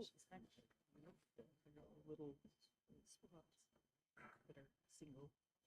I know, that's what I mean. It's all green. Yeah, that's why. So you can see better. Yeah. All right, so we have a resolution here. I need a mover and seconder to defer this to our next planning council. Councilor Schumacher, Councilor Fitzgerald. Be it resolved that the matter of the height and density evaluation criteria update be postponed until the next planning council meeting dated November 12, 2025. Comments or questions? All in favor? And that carries.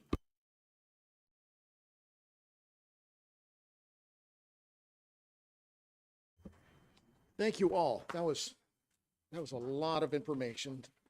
And so now we have to digest it and bring back some serious responses.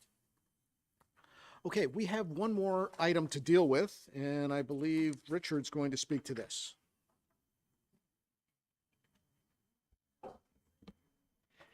Thank you, and thank you for that discussion. I thought that went really well. So through you, Mr. Chair, the last item deals with a change to our notification policies.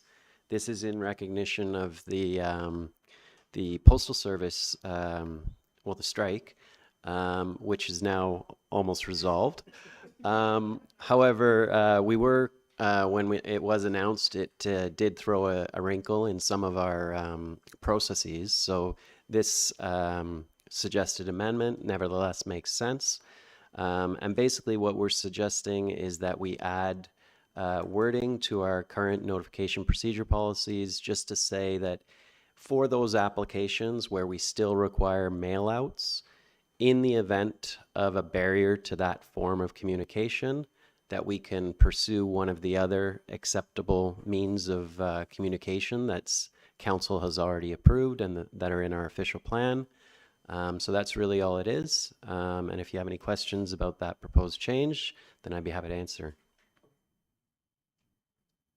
Comments or questions? All right.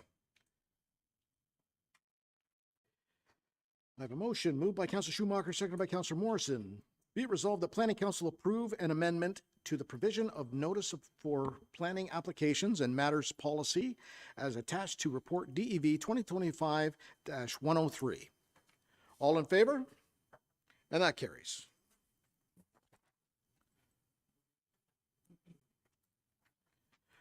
Moved by Mayor Alcock, seconded by Councilor Schumacher. Be it resolved that confirmation bylaw 2025-105 be received and passed this 15th day of October 2025. All in favor? And that carries.